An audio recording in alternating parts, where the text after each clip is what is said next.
ಭಯವಾಗ್ತಾ ಇದೆ. ಎಲ್ಲರ ಹಿಂಸರದ್ರು. ಲಕ್ಷ್ಮೀದೇವಿ ಹೇಳಿದ, ಅಮ್ಮ ಲಕ್ಷ್ಮೀ, ನಿನ್ನ ಗಂಡನನ್ನು ಸಮಾಧಾನ ಮಾಡಲಿಕ್ಕೆ ನೀನೇ ಹೋಗಬೇಕು, ನೀನೇ ಹೋಗಮ್ಮ ಅಂತಂದ್ರೆ ಲಕ್ಷ್ಮೀ ನೋಡಿಲ್ಲಂತೆ. ಈ ಮುಖಾನ ಎಂದು ನೋಡೇ ಇಲ್ಲ ಅಂತ ಹೇಳ್ಬಿಟ್ಟು ಲಕ್ಷ್ಮೀದೇವಿ. ಬಗೆ ಬಗೆಯ ನೂತನವ ಕಾಣುತ್ತ ಮಿಗಿ ಹರ್ಷದಿಂದ ಹೊಗಳೆ ಹಿಗ್ಗುವ ತ್ರಿಗುಣಮಾನಿ ಮಹಾಲಕ್ಷ್ಮಿ ಸಂತೈಸಲು ಅನುದಿನವು. ನಿತ್ಯದಲ್ಲಿ ಇಂತಹ ಸಾವಿರಾರು ರೂಪಗಳನ್ನು ನೋಡ್ತಕ್ಕಂಥ ಲಕ್ಷ್ಮೀದೇವಿ ನಾಟಕ ಮಾಡ್ತಾ ಇದ್ದಾಳೆ. ಇಂತಹ ಮುಖ ನಾನು ಎಂದಿಗೂ ನೋಡಿಲ್ಲ. ಎಲ್ಲಾ ದೇವತೆಗಳು ಹಿಂದೆ ಸರದ ನಿಂತಾಗ ಎಲ್ಲಾ ದೇವತೆ ಹೇಳ್ತಾರಂತೆ, ಪ್ರಹ್ಲಾದ ನಿನಗಾಗಿಯೇ ಮಾಡಿದ ಅವತಾರ ಇದು, ನೀನೇ ಮುಂದೆ ಹೋಗು ಅಂತಂದ್ರಂತೆ. ಆಗ ಪ್ರಹ್ಲಾದರಾಯ ಸ್ತೋತ್ರ ಮಾಡ್ತಾ ಇದ್ದಾರೆ, ಬ್ರಹ್ಮಾದಯ ಸುರಗಣ ಮಮಯೋತ ಸಿದ್ಧ. ಹೇ ಭಗವಂತ, ಚತುರ್ಗ ಬ್ರಹ್ಮದೇವರು 4 ಮುಖದಿಂದ 4 ವೇದಗಳನ್ನು ನಿರಂತರವಾಗಿ 4 ಹೊತ್ತು ಪಾರಾಯಣ ಮಾಡ್ತಾನೆ ಇರ್ತಾರೆ. ಅಂತಹ ಬ್ರಹ್ಮದೇವರ ಪಾರಾಯಣ, ಬ್ರಹ್ಮದೇವರ ಸ್ತೋತ್ರ ಇವತ್ತಿಗೆ ಬೇಡವಾಯ್ತಾ? ನನ್ನ ಮೇಲೆ ನೀನು ಅನುಗ್ರಹವನ್ನು ಮಾಡ್ತಾ ಇದ್ದೀಯ ಅಂತ ಹತ್ತಿರ ಹೋಗ್ತಾ ಇದ್ದಾಗ ನರಸಿಂಹದೇವರು ಕೇಳ್ತಾ ಇದ್ದಾರೆ, ಏನಾದ್ರಲ್ಲಾದ ಎಲ್ಲಾ ದೇವತೆಗಳು ಭಯದಿಂದ ಹಿಂದೆ ಸರದ ನಿಲ್ತಾ ಇದ್ದಾರೆ, ನಿನಗೆ ಭಯನೇ ಆಗ್ತಾ ಇಲ್ವಾ? ನನಗೆ ಏನು ಭಯ ಇಲ್ಲ ಅಂತ ನಾವು ಪ್ರಹ್ಲಾದರಾಜರು. ಅಂದ್ರೆ ಇದಕ್ಕೆ ನಾವೇನು ತಿಳ್ಕೊಳ್ತೀವಿ? ಹಾಗಾದರೆ ಬ್ರಹ್ಮದೇವರು, ಲಕ್ಷ್ಮೀದೇವಿ, ವಾಯುದೇವರು ಇವರಕ್ಕಿಂತ ಪ್ರಹ್ಲಾದರಾಜರು ದೊಡ್ಡವರ? ಆಗ ಅನಿಸಿಬಿಡ್ತದೆ ನಮಗೆ, ಪ್ರಹ್ಲಾದರಾಜರೇ ದೊಡ್ಡವರಾದ್ರ? ಸರ್ವತಾ ದೊಡ್ಡವರಲ್ಲ. ಲಕ್ಷ್ಮೀದೇವಿಯೇ ಮಹಾನುಭಾವರು, ಜೀವೋತ್ತಮರು. ವಾಯುದೇವರೇ, ಬ್ರಹ್ಮದೇವರೇ ಜೀವೋತ್ತಮರು. ಆದರೆ ಮತ್ತೆ ಯಾಕೆ ಪ್ರಹ್ಲಾದರಾಜ ಇವತ್ತು ದೊಡ್ಡವರು ತನ್ನ ಒಂದು ಸ್ಥಾನಕ್ಕೆ ಬಂದು ನಿಲ್ಲಿಸ್ತಾರೆ ಅಂತಂದ್ರೆ, ಕೆಲವು ಸಂದರ್ಭ ಹೇಳ್ತಾರೆ ಅಷ್ಟೇ. ಕೆಲವು ಸಂದರ್ಭದಲ್ಲಿ ಕೆಲವರನ್ನ ದೊಡ್ಡವರನ್ನಾಗಿ ಪರಮಾತ್ಮ ಮಾಡ್ತಾನೆ, ಎಲ್ಲಾ ಕಾಲದಲ್ಲಿ ಅಲ್ಲ. ಸುಮ್ಮನೆ ಉದಾಹರಣೆಗೆ ನೀವು ಮಠದಲ್ಲಿ ನೋಡಿ, ಮೂಲರಾಮದೇವರ ಪೂಜೆ ನಡೀತಾ ಇರುತ್ತಲ್ಲ, ಮೂಲರಾಮದೇವರು ದಿಗ್ವಿಜಯ ರಾಮದೇವರ ಕೊರಳಲ್ಲಿ ಒಂದು ವಜ್ರದ ಪದಕವನ್ನು ಹಾಕಿರ್ತಾರೆ, ಪಕ್ಷದ ಪದಕವನ್ನು ಹಾಕಿರ್ತಾರೆ, ಬಂಗಾರದ ಹಾರವನ್ನು ಹಾಕಿರ್ತಾರೆ, ಮುತ್ತಿನ ಹಾರವನ್ನು ಹಾಕಿರ್ತಾರೆ, ಎಲ್ಲವನ್ನು ಹಾಕಿರ್ತಾರೆ. ಅಭಿಷೇಕ ಎಲ್ಲ ಮುಗಿದ ಮೇಲೆ ಹೂ ಏರಿಸೋ ಕಾಲಕ್ಕೆ ಮಲ್ಲಿಗೆ ಹೂವು, ಶಾವಂತಿಗೆ ಹೂವಿನ ಮಾಲೆಯನ್ನು ಅದರ ಮೇಲೆ ಹಾಕ್ತಾರೆ. ಈ ಹೂವಿನ ಮಾಲೆ ಹಾಕಿದಾಗ ಇಡೀ ಎಲ್ಲ ವಜ್ರ, ಬಂಗಾರ, ಪದಕ, ಮುತ್ತು ಎಲ್ಲ ಮುಚ್ಚೋಗಿರ್ತವೆ. ಮೇಲೆ ಬರೀ ಹೂ ಮಾತ್ರ ಕಾಣಿಸ್ತಾ ಇರ್ತವೆ. ನಮಗೆಲ್ಲ ಏನ್ ಅನಿಸ್ತದೆ? ಓ, ಹಾಗಾದ್ರೆ ಮಲ್ಲಿಗೆ, ಸಂಪಿಗೆ, ಈ ಹೂಗಳ ಬಹಳ ಕಿಮ್ಮತ್ತು ಕಾಣಿಸ್ತಾ ಇಲ್ಲ, ವಜ್ರಕ್ಕಿಂತ ಹೆಚ್ಚು ನಮಗೆ ಅನಿಸ್ತದೆ. ಎಷ್ಟೊತ್ತು ಒಂದು ಮಂಗಳಾರತಿ ಆಗೋ ತನಕ ಅಷ್ಟೇ ದೊಡ್ಡದು. ಅಷ್ಟೇ ಮಂಗಳಾರತಿ ಆದ್ಮೇಲೆ ಸ್ವಾಮಿಗಳು ಏನ್ ಮಾಡ್ತಾರೆ, ಆ ಎಲ್ಲಾ ಹೂವನ್ನು ತೆಗೆದು ಬುಟ್ಟಿಗೆ ಹಾಕ್ತಾರೆ, ವಜ್ರದ ಪದಕವನ್ನು ಹಾಗೇ ಇಟ್ಟು ಅದ್ರ ಜೊತೆಗೆ ಭುಜಿಸಿ ಇಟ್ಟು ಬಿಡ್ತಾರೆ ಒಳಗಷ್ಟೇ ಅಲ್ವಾ? ಹಾಗೆ ಇವತ್ತು ದೇವರಿಗೆ ವಜ್ರದ ಹಾರ ಅಂತಂದ್ರೆ ಲಕ್ಷ್ಮೀದೇವಿ, ಬಂಗಾರದ ಹಾರ ಅಂತಂದ್ರೆ ಬ್ರಹ್ಮದೇವರು, ಮುತ್ತಿನ ಹಾರ ಅಂತಂದ್ರೆ ವಾಯುದೇವರು, ಇವರೆಲ್ಲ ಜೊತೆಗೆ ಇರ್ತಾರೆ. ಈ ಅಂಬರೀಷ, ಪ್ರಹ್ಲಾದ, ಧ್ರುವ ಇವರೆಲ್ಲ ಏನು ಹೂವಿನ ಮಾಲೆ ಇದ್ದಂತೆ ಒಂದು 5 ನಿಮಿಷ ಮೇಲೆ ಹೋಗ್ತಾರೆ, ಮತ್ತೆ ಕೆಳಗೆ ಬರ್ತಾರೆ ಅಷ್ಟೇ. ಇವರೆಲ್ಲ ನಿರಂತರವಾಗಿ ಕೊನೆಯ ತನಕ ಇರೋರು ಅಂದ್ರೆ ಲಕ್ಷ್ಮೀದೇವಿ, ವಾಯುದೇವರೇ ಪರಮಾತ್ಮ ಜೊತೆಗೆ ಅವರೇ ದೊಡ್ಡವರು ಅಂತ ಪ್ರಹ್ಲಾದರಾಜರನ್ನು ಮುಂದೆ ಕಳಿಸಿದಾಗ ಪ್ರಹ್ಲಾದರಾಜ ಸ್ತೋತ್ರ ಮಾಡ್ತಾ ಇದ್ದಾರೆ, ನನಗೆ ಯಾವುದೇ ಭಯ ಇಲ್ಲ ಪ್ರಹ್ಲಾದರಾಜ ಹೇಳ್ಬಿಟ್ರು. ನರಸಿಂಹದೇವರಿಗೆ ಹಾಗಾದ್ರೆ ನಿಮಗೆ ಭಯ ಅಂತ ಅನ್ನೋದೇ ಇಲ್ವೇನೋ? ನನಗೂ ಭಯ ಇದೆ ಸ್ವಾಮಿ. ಯಾವ ಭಯ ಇದೆ? ಸಂಸಾರ ಚಕ್ರ ಕದನ ಭ್ರಷತಾಂ ಪ್ರಣೀತಃ. ಈ ಸಂಸಾರ ಚಕ್ರ, ಕಾಲಚಕ್ರ ನಿನ್ನೆ ನೋಡಿದ್ವಲ್ಲ ಅಂತ ಕಾಲಚಕ್ರದ ಭಯ ನನಗೆ ಇದೆ, ಹೊರತಾಗಿ ನಿನ್ನ ಭಯ ನನಗಿಲ್ಲ. ನಿನ್ನ ದರ್ಶನ ಆದರೆ ಸಂಸಾರ ಚಕ್ರವೇ ಬತ್ತಿ ಹೋಗ್ತದೆ. ಆದರೆ ಮಂದ ಮತಿಗಳನ್ನ ನೋಡಿ ನನಗೆ ಬಹಳ ದುಃಖವಾಗ್ತಾ ಇದೆ. ನರಸಿಂಹದೇವರು ಕೇಳಿದ್ರೆ ಬರ್ತೀಯ ಮೋಕ್ಷಕ್ಕೆ ಅಂತಂದ್ರೆ ಸರ್ವತಾ ನಾನು ಬರೋದಿಲ್ಲ. ಎಲ್ಲ ಮಂದ ಮತಿಗಳನ್ನು ಉದ್ಧಾರ ಮಾಡಿ ಬರಬೇಕು. ಹೇಗಿದ್ದಾರೆ ಇವತ್ತು ಸಂಸಾರದಲ್ಲಿ? ಇಲ್ಲ, ಸಂಸಾರದಲ್ಲಿ ನಾವೆಲ್ಲ ಹೇಗಿದ್ದೇವೆ ಗೊತ್ತಾ? ನಮ್ಮ ಹಣೆಬರವನ್ನ ಪ್ರಹ್ಲಾದರಾಜರು ಹೇಳ್ತಾರೆ, ನಾವು ಹೆಂಗಿದ್ದೀವಿ ಇವತ್ತು, ಯಾವ ಕಡೆಗೆ ಸಾಕ್ತಾ ಇದ್ದೇವೆ ನಾವೆಲ್ಲ ಇವತ್ತು. ಒಬ್ಬ ಅವನ ಮನೆಯಲ್ಲಿ ಕರೆಂಟ್ ಹೋಗಿತ್ತು, ಕತ್ಲಾಗಿತ್ತಂತೆ, ದೀಪ ಹಚ್ಚಬೇಕಾಗಿತ್ತಂತ. ಅದಕ್ಕೆ ಬೇರೆ ಮನೆಗೆ ಹೋಗಿ ಮ್ಯಾಚ್ ಬ್ಯಾಕ್ಸ್ ಕೇಳಕ್ಕೆ ಹೋದವನು, ಕಡ್ಡಿ ಬಿಟ್ಟಿಗಿದೆಯಾ ಅಂತ ಕೇಳ. ಇಲ್ಲ, ಕಡ್ಡಿ ಬಿಟ್ಟಿಗಿದೆಯಾ? ಒಂದು 10 ಮನೆ ತಿರುಗಿನಂತೆ, ಕಡ್ಡಿ ಬಿಟ್ಟಿಗಿದೆಯಾ, ಕಡ್ಡಿ ಬಿಟ್ಟಿಗಿದೆಯಾ ಅಂತ. ಒಬ್ಬ ಬಾಗಲ್ ತಗದ, ಏನ್ ಬೇಕು? ಒಂದು ಕಡ್ಡಿ ಬಿಟ್ಟಿಗಿದೆಯಾ, ಮನೆ ಕತ್ಲಾಗಿದೆ, ದೀಪ ಹಚ್ಚಬೇಕಾಗಿದೆ. ಅವನು ಹಣ್ಣಿ ತೆಗೆದುಕೊಂಡವನು. ಅವ್ನು ಹೆಂಗೆ ಹೊಂಟಿದ್ದಾದ್ರೆ ಕೈಯಲ್ಲಿ ಲಾಟಿ ಹಿಡ್ಕೊಂಡು ಹೊಂಟಿದ್ದಂತಾನೆ ಎಲ್ಲ ಕಡೆಗೂ. ಅವನು ಕೈಯಲ್ಲಿ ಲಾಟಿ ಹಿಡ್ಕೊಂಡು ಕಡ್ಡಿ ಬಿಟ್ಟು ಹುಡುಕ್ಲಿಕ್ಕೆ ಹೊಂಟಾನಂತವನೇನ. ಹಂಗಾಗಿಲ್ಲ ನಮ್ಮ ಪರಿಸ್ಥಿತಿ ಎಲ್ಲ ಇವತ್ತು. ನಿಜವಾದ ಮೋಕ್ಷ ಸ್ವರೂಪದ ಸುಖ ನಮ್ಮ ಒಳಗೇ ಇದೆ ಇವತ್ತು. ನಮ್ಮ ಒಳಗಿರ್ತಕ್ಕಂಥ ಸುಖವನ್ನು ನಾವು ಬಿಟ್ಟು ಇನ್ನು ಎಲ್ಲೆಲ್ಲೋ ಸಿನಿಮಾಕ್ಕೆ ಹೋಗ್ತೀವಿ, ಮೊಬೈಲ್ ತಗೊಳ್ಳೋಣ ಅಂತ ಹೋಗ್ತೀವಿ, ಅಲ್ಲಿ ತಗೊಳ್ಳೋಣ, ಏನೇನೋ ಸುಖಕ್ಕೋಸ್ಕರ ಎಲ್ಲೆಲ್ಲೋ ಹೋಗ್ಲಿಕ್ಕೆ ನಾವು.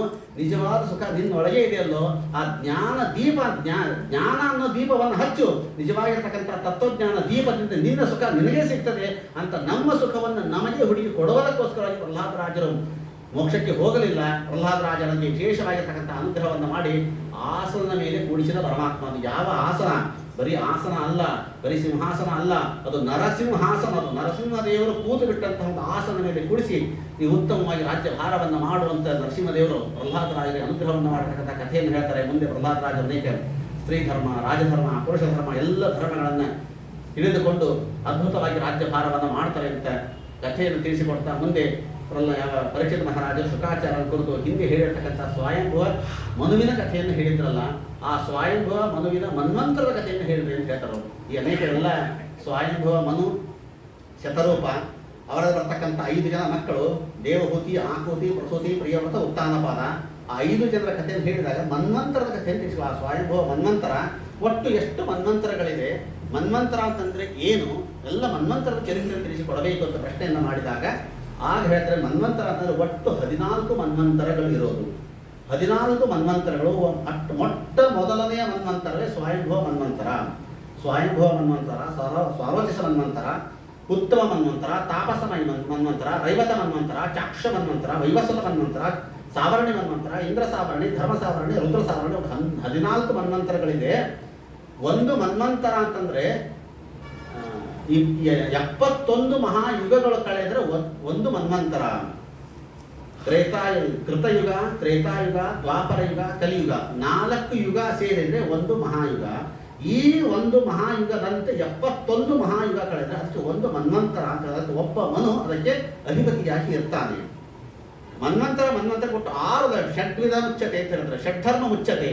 ಒಂದು ಮನ್ವಂತರಕ್ಕೆ 6 ಧರ್ಮಗಳು ಉಂಟು. ಯಾವುದಂದ್ರೆ ಒಂದು ಮನು ಇರಬೇಕು, ಮನು ಪುತ್ರರಿರಬೇಕು, ಒಂದು ಮನುವಿಗೆ ಮಕ್ಕಳಿರಬೇಕು, ಒಬ್ಬ ಇಂದ್ರ ಇರಬೇಕು, ಮತ್ತೊಬ್ಬ ಪರಮಾತ್ಮನ ಅವತಾರವಾಗಿರಬೇಕು, ದೇವತೆಗಳ ಅವತಾರವಾಗಿರಬೇಕು, ಹಾಗೂ ಒಬ್ಬ ಸಪ್ತ ಋಷಿಗಳಿರಬೇಕು. ಇಷ್ಟು 6 ಧರ್ಮಗಳು ಸೇರಿ ಅದಕ್ಕೆ ಒಂದು ಮನ್ವಂತರ ಅಂತ ತಿಳಿಸಿಕೊಡ್ತಾರೆ.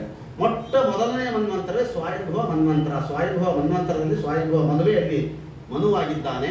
ಪ್ರಿಯವ್ರತ, ಉತ್ತಾನಪಾದಾದಿಗಳೇ ಮನುಪುತ್ರರಾಗಿದ್ದಾರೆ. ಯಾಮ ಎಂಬತಕ್ಕಂತಹ ದೇವತೆಗಳ ಗಣ ಅಲ್ಲಿ ಸಾಕ್ಷಾತ್ ಪರಮಾತ್ಮ ಯಜ್ಞನಾಮಕನಾಗಿದ್ದ ಪರಮಾತ್ಮ ಅವನೇ ಅವತಾರವನ್ನ ಮಾಡಿ ಯಾತುಧಾನರೆಂಬಂತಹ ರಾಕ್ಷಸರು ಮನುವನ್ನು ತಿನ್ನೋದಕ್ಕೆ ಬರ್ತಾರೆ. ಯಾಕೆ ಅಂತಂದ್ರೆ ಅಲ್ಲಿ ಮನು ಈಶಾವಾಸ್ಯ ಉಪದೇಶಿಸಿದ ದ್ರಷ್ಟಾರ. ಅವನು ಸ್ವಯಂಭವ ಮನು ಈಶಾವಾಸ್ಯ ವಿಧಂ ಸರ್ವಂ ಯತ್ಕಿಂಚ ಜಗತ್ಯಾಂ ಜಗತ ತ್ಯಕ್ತೇನ ಭುಂಜೀತಃ ಮಾ ಹೃದ ಕಸ್ಯ ಸಿದ್ಧನಂ. ಇದೇ ಮಂತ್ರವನ್ನೇ ಈಶಾವಾಸ್ಯ ಉಪದೇಶಿಸಿದ ಮಂತ್ರವನ್ನೇ ತರ್ಜಮೆ ಮಾಡಿ ಇಲ್ಲಿ ಭಾಗವತ ಹೇಳ್ತದೆ. ಆತ್ಮಾವಾಸ್ಯ ವಿಧಂ ಸರ್ವಂ ಯತ್ಕಿಂಚ ಜಗತ್ಯಾಂ ಜಗತ್. ಈಶಾವಾಸ್ಯ ಉಪದೇಶಿಸಿದ ಮಂತ್ರ ದ್ರಷ್ಟಾರನಾದ ಯಾವ ಸ್ವಯಂಭವಮನು ಅವನನ್ನು ತಿನ್ನೋದಕ್ಕೆ ಯಾತುಧಾನರೆಂಬ ರಾಕ್ಷಸರು ಬಂದಾಗ ಯಾಮ ಎಂಬತಕ್ಕಂತಹ ದೇವತೆಗಳ ಗಣದಿಂದ ಸಹಿತನಾಗಿ ಯಜ್ಞನಾಮಕ ಪರಮಾತ್ಮ ಬಂದು ಅವನನ್ನ ಸಂಹಾರವನ್ನು ಮಾಡಿದ.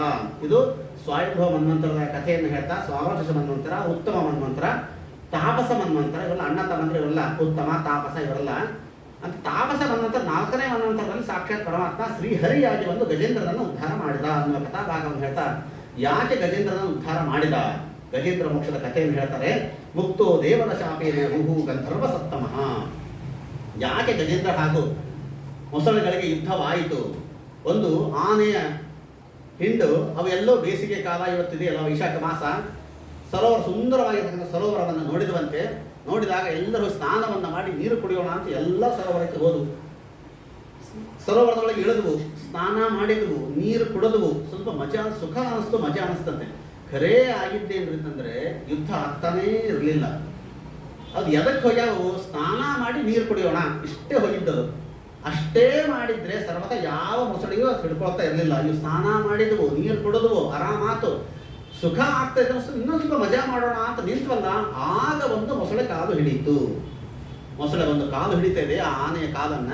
ಈ ಆನೆ ಅಂದ್ಕೊಳ್ತಂತೆ, ಅಯ್ಯೋ ನಮಗೆ ಬೇಕಾಶ್ 100 ಆನೆಗಳಿದೆ, ನಮ್ಮ ಬಂಧು ಬಾಂಧವರು 100 ಜನ ಇದ್ದಾರಲ್ಲ, ಎಲ್ಲ ರಕ್ಷಣೆ ಮಾಡೇ ಮಾಡ್ತಾರೆ ಅಂದ್ಕೊಳ್ತಂತೆ. ಅವು ಏನು ಆನೆಗಳೆಲ್ಲ ಒಂದಕ್ಕೊಂದು ಹಾಕಿ ಸೊಂಡಿ ಹಿಡಿದು ಹಾಕಿ ಜಗ್ಗತ್ತಾ ಇದ್ದಾರೆ ಸರ್ವತ ಮೇಲೆ ಬರ್ತಾನೆ ರಕ್ಷಣೆ ಮಾಡಿ ಸಾಧ್ಯವೇ ಆಗಲಿ. ಒಂದೊಂದು ಆನೆ ಕಳಿಸ್ಕೊಳ್ತಾ ಹೋದು ಕೊನೆಗೆ ಆನೆ ತಿರುಗಿ ನೋಡ್ರಿ ಒಂದು ಆನೆನೂ ಇಲ್ಲಂತೆ. ಇದು ಏನು ಗತಿ ಬಂತಪ್ಪ, ಎಲ್ಲ ಆನೆಗಳನ್ನು ರಕ್ಷಣೆ ಮಾಡ್ತಾರೆ ಅಂತ ಅನ್ಕೊಂಡಿದ್ದೆ, ಯಾರು ರಕ್ಷಣೆ ಮಾಡಲಿಲ್ವಲ್ಲ, ಕೊನೆಗೆ ನನ್ನ ಗತಿ ಯಾರು ಅಂದಾಗ ಸಾಂಬುಜಕರಂ ಅಲ್ಲಿಯೇ ಒಂದು ಕಮಲ ಇತ್ತಂತೆ. ಆ ಕಮಲವನ್ನ ದೇವರಿಗೆ ತೋರಿಸಿದಂತೆ. ಒಂದು ಕಮಲದ ಹೂವನ್ನು ತಗೊಂಡು ಆ ಸೊಂಡಿಲಲ್ಲಿ ಕೊಡ್ತಾ ಇತ್ತು. ಯಾಕೆ ಕಮಲವನ್ನೇ ಕೊಟ್ಟ ಗಜೇಂದ್ರ ಅಂದ್ರೆ ಇದೊಂದು ಸುಮ್ಮನೆ ನಮ್ಮ ರೀತಿಯನ್ನು ತಿಳಿಸಿಕೊಡ್ತಾರೆ. ನಾವು ಯಾರದೇ ಗಂಡಸ ಹತ್ರ ಕೆಲಸಕ್ಕೆ ಹೋಗ್ಬೇಕಂತಂದ್ರೆ ಅವರ ಹೆಂಡತಿ ಮೂಲಕವಾಗಿ ಹೋದ್ರೆ ಬೇಗ ಕೆಲಸ ಆಗ್ತದೆ ಆಫೀಸ್ನಲ್ಲಿ. ನಿಮಗೆ ನಾವು ನಿಮ್ಮ ಹೆಂಡತಿ ಬಳಗ, ನಾವು ಹೆಂಡತಿ ಊರಿಂದ ಬಂದಿವಿ, ನಿಮ್ಮ ಹೆಂಡತಿ ತಮ್ಮ ಹಿಂಗೆ ಅನ್ಕೊಂಡು ಹೋಗ್ರಿ ನೀವು. ಅದಕ್ಕಾಗಿ ಗಜೇಂದ್ರ ತೋರಿಸಿದ್ದು ಏನು? ಕಮಲವನ್ನ, ನನ್ನ ಹೆಂಡತಿ ಮನೆಯಿಂದ ನಾನು ತೋರಿಸಿದ್ದಂತೆ. ಇದು ನಾನು ನಿನ್ನ ಹೆಂಡತಿಗೆ ಸಂಬಂಧಿಕ, ನನ್ನನ್ನು ರಕ್ಷಣೆ ಮಾಡೋ ನಾರಾಯಣ ಅಖಿಲ ಗುರು ಭಗವನ್ ನಮಸ್ತೆ, ರಕ್ಷಣೆ ಮಾಡಪ್ಪ. ಅದಕ್ಕಾಗಿ ನೋಡ್ರಿ ಬೇಸಿಗೆ ಕಾಲದಲ್ಲಿ ಸೂರ್ಯ ಬಹಳ ತಾಪವನ್ನು ಕೊಡ್ತಾನೆ. ಬಿಸಿಲಲ್ಲಿ ಹೋಗ್ರಿ ನೀವು, ಬಹಳ ತಾಪ ಕೊಡ್ತಾನೆ. ಅದೇ ಯಾವ್ದಾದ್ರು ನೆರಳಲ್ಲಿ ಹೋಗಿ ನಿಂತ್ಕೊಳ್ರಿ, ಏನೊಂದು ತಾಪವನ್ನೇ ಕೊಡ್ತದೆ. ಯಾಕೆ? ಛಾಯಾ ಅಂತಂದ್ರೆ ಸೂರ್ಯನ ಹೆಂಡತಿ ಅವಳು, ನೆರಳು, ಸೂರ್ಯನ ಹೆಂಡತಿಗೆ ನೆರಳು. ಅದು ಹೆಂಗೆ ಬಿಸಿಲು ನೆರಳು, ಗಂಡ ಹೆಂಡತಿ ಹೆಂಗೆ ಸಂಸಾರ ಮಾಡ್ತಾರೆ ಗೊತ್ತಿಲ್ಲ. ಬಿಸಿಲು ನೆರಳು ಇಬ್ಬರು ಗಂಡ ಹೆಂಡತಿ. ಛಾಯಾ ಅಂತಂದ್ರೆ ಸೂರ್ಯನ ಹೆಂಡತಿ ಅವಳು. ಹಾಗೆ ಸಾಂಬುಜಕರಂ ಒಂದು ಹೂವನ್ನು ಕೊಟ್ಟು ನಾರಾಯಣ ಅಖಿಲ ಗುರು ಭಗವನ್ ನಮಸ್ತೆ, ನಾವು ರಕ್ಷಣೆ ಮಾಡೋತಂದ್ರೆ ಸಾಕ್ಷಾತ್ ಪರಮಾತ್ಮ ಅಲ್ಲಿಂದಲೇ ಒಂದು ಚಕ್ರೇಣ ನಕ್ರ ವದನ ವಿಧಿಪಾಠ್ಯ ಚಕ್ರದಿಂದ ನಕ್ರದ ಸಂಹಾರವನ್ನು ಮಾಡಿ ಕೈ ಹಿಡಿದು ಎತ್ತಿದಾಗ ಇಬ್ಬರನ್ನು ಕೂಡ ಉದ್ಧಾರ ಮಾಡ್ತಾ ಇಬ್ಬರು ಗಂಧರ್ವದ ರೂಪವನ್ನು ತಾಳ್ತಾ ಇದ್ದಾರಂತೆ. ಕೇಳಿದ ಯಾರು ಇವರು ಇಬ್ಬರು ಗಂಧರ್ವರು ಅಂತಂದ್ರೆ ಆಹಾ ಮತ್ತು ಹೂ ಎಂಬತಕ್ಕಂತಹ ದೇವಲೋಕದಲ್ಲಿ ಗಾಯನವನ್ನು ಮಾಡತಕ್ಕಂಥ ಗಂಧರ್ವರಿವರು. ಏನಿವರ ಕಥೆ, ಯಾಕೆ ಆನೆ ಮೊಸಳೆಗಳಾಗಿದ್ದರು? ದೇವರ ಅಂತ ಒಬ್ಬ ಋಷಿಗಳು, ಅವ್ರು ಹೇಗಿದ್ದ ತಪಸ್ಸು ಮಾಡಿ ಮಾಡಿ ಮಾಡಿ ಮಾಡಿ ಬಹಳ ಕೃಷಿಗಳಾಗಿ ಹೋಗಿದ್ದರಂತ ಅವರನ್ನ. ಸರೋವರಕ್ಕೆ ಸ್ನಾನಕ್ಕೆ ಅಂತ ಬಂದ್ರು, ಇಬ್ಬರು ಒಂದೇ ದಂಡೆಯಲ್ಲಿ ನಿಂತಿದ್ರು, ಇಬ್ರು ಗಂಧರ್ವರು ನೋಡಿದ್ರಂತೆ. ಹೆಂಗಿದ್ದಾರೆ ನೋಡ್ರಿ, ಬಡಕಲಾಗಿದ್ದಾರೆ ನೋಡ್ರಿ. ಯಾಕೆ ಜಗತ್ತಿನಲ್ಲಿ ಜನ ನಾವು ಹೆಂಗಿದ್ರು ಏನೋ ನಂದೇ ಅಂತಾರ. ತಪ್ಪಿದ್ರೆ ಅದಕ್ಕೊಂಥರ ಅಂತಂದ್ರೆ, ತೆಳ್ಳಗಿದ್ರೆ ಅದಕ್ಕೊಂಥರ ಅಂದ್ರೆ, ಎತ್ತರಿದ್ರೆ ಒಂಥರ ಅಂದ್ರೆ, ಏನೋ ಒಟ್ಟು ಒಂಥರ ಅಂದೇ ಅಂತ ಇರ್ತಾರೆ. ಅದಕ್ಕೆ ದೇಹ ದಪ್ಪಗಿರೋದು ತೆಳ್ಳಗಿರೋದು ಇದು ಕೇವಲ ಪರಮಾತ್ಮನ ಅಧೀನವೇ ಹೊರತಾಗಿ ನಮ್ಮ ಅಧೀನ ಅಲ್ಲ. ಟಿವಿನಲ್ಲಿ ಅಡ್ವರ್ಟೈಸ್ಮೆಂಟ್ ತೋರಿಸ್ತಾರೆ, ನೀವು ದಪ್ಪಗಿದ್ದೀರಾ, ನೀವು ತೆಳ್ಳಗಿದ್ದೀರಾ, ನೀವು ಇದನ್ನು ಕುಡಿತೀರಾ, ಅದು ಬರ್ತಾರೆ, ಏನೇನೋ ಅಡ್ವರ್ಟೈಸ್ ತೋರಿಸ್ತಾರೆ. ಅದು ಯಾವುದೂ ಸಂಬಂಧ ಇಲ್ಲ. ಅಂತ ಕುಶರಾಗಿರತಕ್ಕಂಥ ಯಾವ ದೇವದರು ಬಂದಾಗ ಇವ್ರಿಗೇನೋ ಸ್ವಲ್ಪ ಮಜಾ ಅನಿಸ್ತಂತೆ. ಹೆಂಗಿದ್ದಾರೆ ಸ್ವಲ್ಪ ಆಟ ಆಡಿಸೋಣ, ನೀ ಮೊಸಳೆಯಾಗು ನೀರಲ್ಲಿ ಬೀಳು, ನಾ ಆನೆಯಾಗಿ ಮೇಲೆ ನಿಂತಿರ್ತೇನೆ, ನೀರಿಗೆ ಬಂದರೆ ನೀನು ಹೆದರಿಸು, ಮೇಲೆ ಬಂದರೆ ನಾನು ಹೆದರಿಸ್ತೇನೆ, ಆಟ ಆಡಿಸೋಣ ಅವರನ್ನ. ಅವರು ಸ್ನಾನಕ್ಕೆ ಅಂತ ಬಂದ್ರು, ಮೊಸಳೆಯಾಗಿ ಕೆಳಗೆ ಹೋಯ್ತಾ, ಮೊಸಳೆ ಕೂತ್ಕಾರ ಮಾಡ್ತಾ ಇದೆ. ಅಯ್ಯೋ ಮೊಸಳೆ ಬಂತು ಅಂತ ಮೇಲೆ ಬಂದ್ರೆ ಆನೆ ಏನು ಮಾಡ್ತಾ ಇತ್ತು, ಆ ಸೊಂಡಿಲಲ್ಲಿ ಅವ್ರನ್ನ ಹಿಡ್ಕೊಳ್ತಾ ಇತ್ತಂತೆ. ಸೊಂಡಿಲಲ್ಲಿ ಹಿಡ್ಕೊಂಡು ಹೀಗೆ ಉಯ್ಯಾದ ಆಟ ಆಡಿಸ್ತಾ ಇತ್ತು. ಆಟ ಆಡಿಸಿ ಮತ್ತೆ ನಿಧಾನವಾಗಿ ಕೆಳಗೆ ಬಿಡಿಸ್ತಾ ಇತ್ತಂತೆ. ಮೇಲೆ ಹೋದ್ರೆ ಆನೆ, ಕೆಳಗೆ ಹೋದ್ರೆ ಮೊಸಳೆ. ದಿವ್ಯ ದೃಷ್ಟಿಯಿಂದ ನೋಡಿದ್ರೆ ಅವರು ಇದು ನಿಜವಾದ ಆನೆ ಮೊಸಳೆ ಅಲ್ಲ. ಯಾಕೆ ಮೊಸಳೆ ನನ್ನನ್ನು ಹಿಡಿತಾ ಇಲ್ಲ, ಆನೆ ತಗೊಳತ್ತೆ ನನ್ನನ್ನು ಕೆಳಗೆ ಒಗಿತಾ ಇಲ್ಲ. ಯಾರು ಅಂತ ನೋಡಿದಾಗ ಇದು ಗಂಧರ್ವರು ಗೊತ್ತಾಗೋಯ್ತು, ಶಾಪ ಕೊಟ್ರಂತವ್ರು. ಪಾಪಿಗಳ, ನಮ್ಮಂತಹ ಬ್ರಾಹ್ಮಣನ ಆಟ ಆಡಿಸ್ತೀರಾ ನೀವು, ಇದೇ ಜನ್ಮ ನಿಮಗೆ ಬರಲಿ, ಆನೆ ಮೊಸಳೆಗಳಾಗಿ 1000 ವರ್ಷ ನೀವು ಇಬ್ಬರು ಪರಸ್ಪರ ಕಚ್ಚಾಡ್ಕೊಂಡು ಸಾಯಿರಿ ಅಂತೇಳಿ ಶಾಪ ಕೊಟ್ಬಿಟ್ರು ಅವರು. ಆದ್ರೆ ಅಲ್ಲಿ ಮತ್ತೆ ಇನ್ನೊಂದು ಸಣ್ಣ ಶಾಪವನ್ನು ಕೊಡ್ತಾರೆ. ಆನೆ ಆಗಿದ್ನಲ್ಲ ಆಹಾ ಗಂಧರ್ವ, ಅವನು ಸ್ವಲ್ಪ ಸಣ್ಣದಾದ ಒಂದು ಇದು ಕೊಟ್ಟರು. ನೀನು ಒಂದು ಜನ್ಮ ನೀನು ರಾಜನಾಗು, ರಾಜನಾಗಿ ಆಮೇಲೆ ಆನೆಯಾಗು. ಯಾಕೆ ಯಾಕಂದ್ರೆ ನೀ ಆನೆ ಆದಾಗ ನಾ ಮೇಲೆ ಸೊಂಡಿಲ್ಲಿ ಹಾಕಿ ಸ್ವಲ್ಪ ನನ್ನ ಉಯ್ಯಾದ ಆಟ ಆಡಿಸಿದ್ದೆಲ್ಲ, ಅಷ್ಟೇ ಸ್ವಲ್ಪ ಸಣ್ಣ ಸುಖ ಕೊಟ್ಟಿದ್ದಿ. ಆ ಸುಖಕ್ಕೋಸ್ಕರ ಒಂದು ಜನ್ಮ ರಾಜನಾಗುವಂತ ಅಷ್ಟಕ್ಕೆ ಸುಖ ಕೊಟ್ಟಿದ್ರಂತೆ. ಅವನೇ ಪಾಂಡ್ಯ ದೇಶದ ಇಂದ್ರಜಿಮ್ನ ರಾಜನಾಗಿ ಅವನು ಬಂದಿರ್ತಾನೆ. ಅಲ್ಲಿ ಮತ್ತೆ ಅಗಸ್ತ್ಯರು ಬಂದಾಗ ಅವರಿಗೆ ಅವಮಾನವನ್ನು ಮಾಡುತ್ತಾನೆ. ಆ ಅವಮಾನದಿಂದ ಮತ್ತೆ ಅವರು ಶಾಪ ಕೊಡ್ತಾರೆ, ನೀನು ಪ್ರಾಣಿಯಾಗುವಂತ. ಇಬ್ಬರು ಶಾಪದಿಂದಾಗಿ ಇವನು ಆನೆಯಾಗಿ ಬರ್ತಾನೆ, ಇವರು ಮೊಸಳೆಯಾಗಿ ಬರ್ತಾರೆ. ಹೀಗೆ 1000 ವರ್ಷಗಳ ಕಾಲ ಹೊರಡೆ ಕೊನೆಗೆ ಪರಮಾತ್ಮನ ಅನುಗ್ರಹದಿಂದ ಇಬ್ಬರು ಕೂಡ ತಮ್ಮ ತಮ್ಮ ದಿವ್ಯವಾದ ಲೋಕವನ್ನು ಹೊಂದಿದ್ರು. ಇದು ಗಜೇಂದ್ರ ಮೋಕ್ಷದ ಕಥೆ, ನಿಮಗೆಲ್ಲ ಗೊತ್ತಿರುವ ಕಥೆ. ಇದರ ಮರ್ಮ ಏನು, ನಾವು ಜೀವನದಲ್ಲಿ ತಿಳಿದುಕೊಳ್ಬೇಕಾದದ್ದು ಏನಂತಂದ್ರೆ, ಆನೆ ಗಜ ಅಂದ್ರೆ ಬೇರೆ ಯಾರೂ ಅಲ್ಲ, ಜೀವರು ನಾವೇ ಗಜ. ಗಜ ಅಂತ ಯಾಕೆ ಅಂತಾರೆ ನಮಗೆ ಅಂತಂದ್ರೆ, ಗ ಜ ಗ ಗಚ್ಚತಿ ಜ ಜಾಯತಿ, ಗಚ್ಚತಿ ಜ ನಾವು ಸಾಯ್ತೀವಿ ಅದಕ್ಕಾಗಿ, ಹೋಗ್ತೀವಿ ಅದಕ್ಕಾಗಿ ಜ, ಗ ಗಚ್ಚತಿ ಮತ್ತೆ ಬರ್ತೀವಿ ಅದಕ್ಕೋಸ್ಕರ ಗಜ. ನಾವೆಲ್ಲ ಏನು ಮಾಡ್ತಾ ಇದ್ದೀವಿ, ಆನೆ ಮಾಡಿದ್ದೇನು, ಹೋಗಿ ಸ್ನಾನ ಮಾಡಿ ನೀರು ಕುಡಿಯೋಣ ಅಂತ ಹೋಗಿತ್ತು ಅಷ್ಟೇ. ಅಷ್ಟು ಮಾಡಿದ್ರೆ ಏನು ತೊಂದರೆ ಇರಲಿಲ್ಲ. ಆಟ ಆಡೋಣ ಅಂತ ಆಟ ಆಡ್ತೀವಿ, ಆವಾಗಲೇ ಮೊಸಳೆ ಬಂದು ಹಿಡಿದದ್ದು.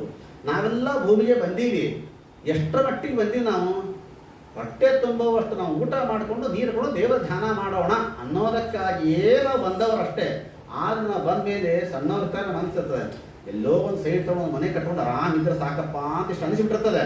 ಅದಕ್ಕೆ ತಕ್ಕಂತೆ ದೇವರ ಸೈಟು ಕೊಡ್ತಾನೆ, ಮನೇನು ಕಟ್ಟಿಸ್ತಾನೆ. ಮನೆ ಕಟ್ಟಿದ ಮೇಲೆ ಸುಖವಾಗಿ ದೇವ್ರ ಧ್ಯಾನ ಮಾಡ್ತಾ ಕೂಡ್ತೀವ, ಪಕ್ಕದ ಸೈಟಿಗೆ ಕಣ್ಣು ಹಾಕ್ತೀವಿ. ಆ ಸೈಟ್ ಯಾರು ನೋಡಿ ಸ್ವಲ್ಪ ಕೇಳಿ ನೋಡ್ರಿ ಅದನ್ನ ಕೇಳ್ತೀವಿ. ಇನ್ನೊಂದು ಸೈಟಲ್ಲಿ ಬಂತ ಅದನ್ನು ನೋಡಿರ್ತೀವಿ, ಇನ್ನೊಂದು ಕಾರ್ ಬಂತ ಅದು ಕಾರ್ ಸೆಕೆಂಡರಿ ಬಂತ ಅದನ್ನು ನೋಡೋಣ. ಈ ಆಟ ಶುರು ಮಾಡ್ತೀವಿ ನಾವು, ಜೀವನದಲ್ಲಿ ಆಟ ಶುರುವಾಗತ್ತೆ ನಮ್ದೆಲ್ಲ. ದೇವರು ಎಷ್ಟು ಹೊಟ್ಟೆಗೆ ಹಿಟ್ಟು ಕೊಡ್ತಾನೆ, ಇರ್ಲಿಕ್ಕೆ ಎಷ್ಟು ಬೇಕು ಅಷ್ಟು ಕೊಟ್ಟು ಬಿಡ್ತಾನೆ ದೇವರು. ಅಷ್ಟು ನಮಗೆ ಸಾಲೋದಿಲ್ಲ. ಮತ್ತೆ ಜೀವನ ಆಟ ಶುರು ಮಾಡ್ತಿಲ್ಲ, ಆಗ ಈ ಮೊಸಳೆ ಸಂಸಾರ ಎಂಬತಕ್ಕಂತಹ ಮೊಸಳೆ ಒಂದು ಪುತ್ರ ಆದಿ ನಕ್ರ ನಿಗೃಹೀತ ಶರೀರ ಕಸ್ಯ ವಸಿಷ್ಠ ಕೃಷ್ಣ ಮಮ ದೇಹಿ ಕರಾವಲಂಬಂ. ಆಗ ಒಂದು ಮೊಸಳೆ ಕಾಲನ್ನು ಹಿಡ್ಕೊಳ್ತದೆ. ಅದಕ್ಕೋಸ್ಕರವಾಗಿ ಅಂತಹ ಯಾವ ಮೊಸಳೆ, ನಾವು ಆನೆಯ ಸ್ಥಾನದಲ್ಲೇ ನಾವು ಇದ್ದದ್ದು, ಸಂಸಾರದ ಸ್ಥಾನದಲ್ಲಿ ಮೊಸಳೆ ಇದ್ದದ್ದು, ಬಂದು ನಮ್ಮನ್ನು ಹಿಡ್ಕೊಂಡದಂತ ಮೊಸಳೆ.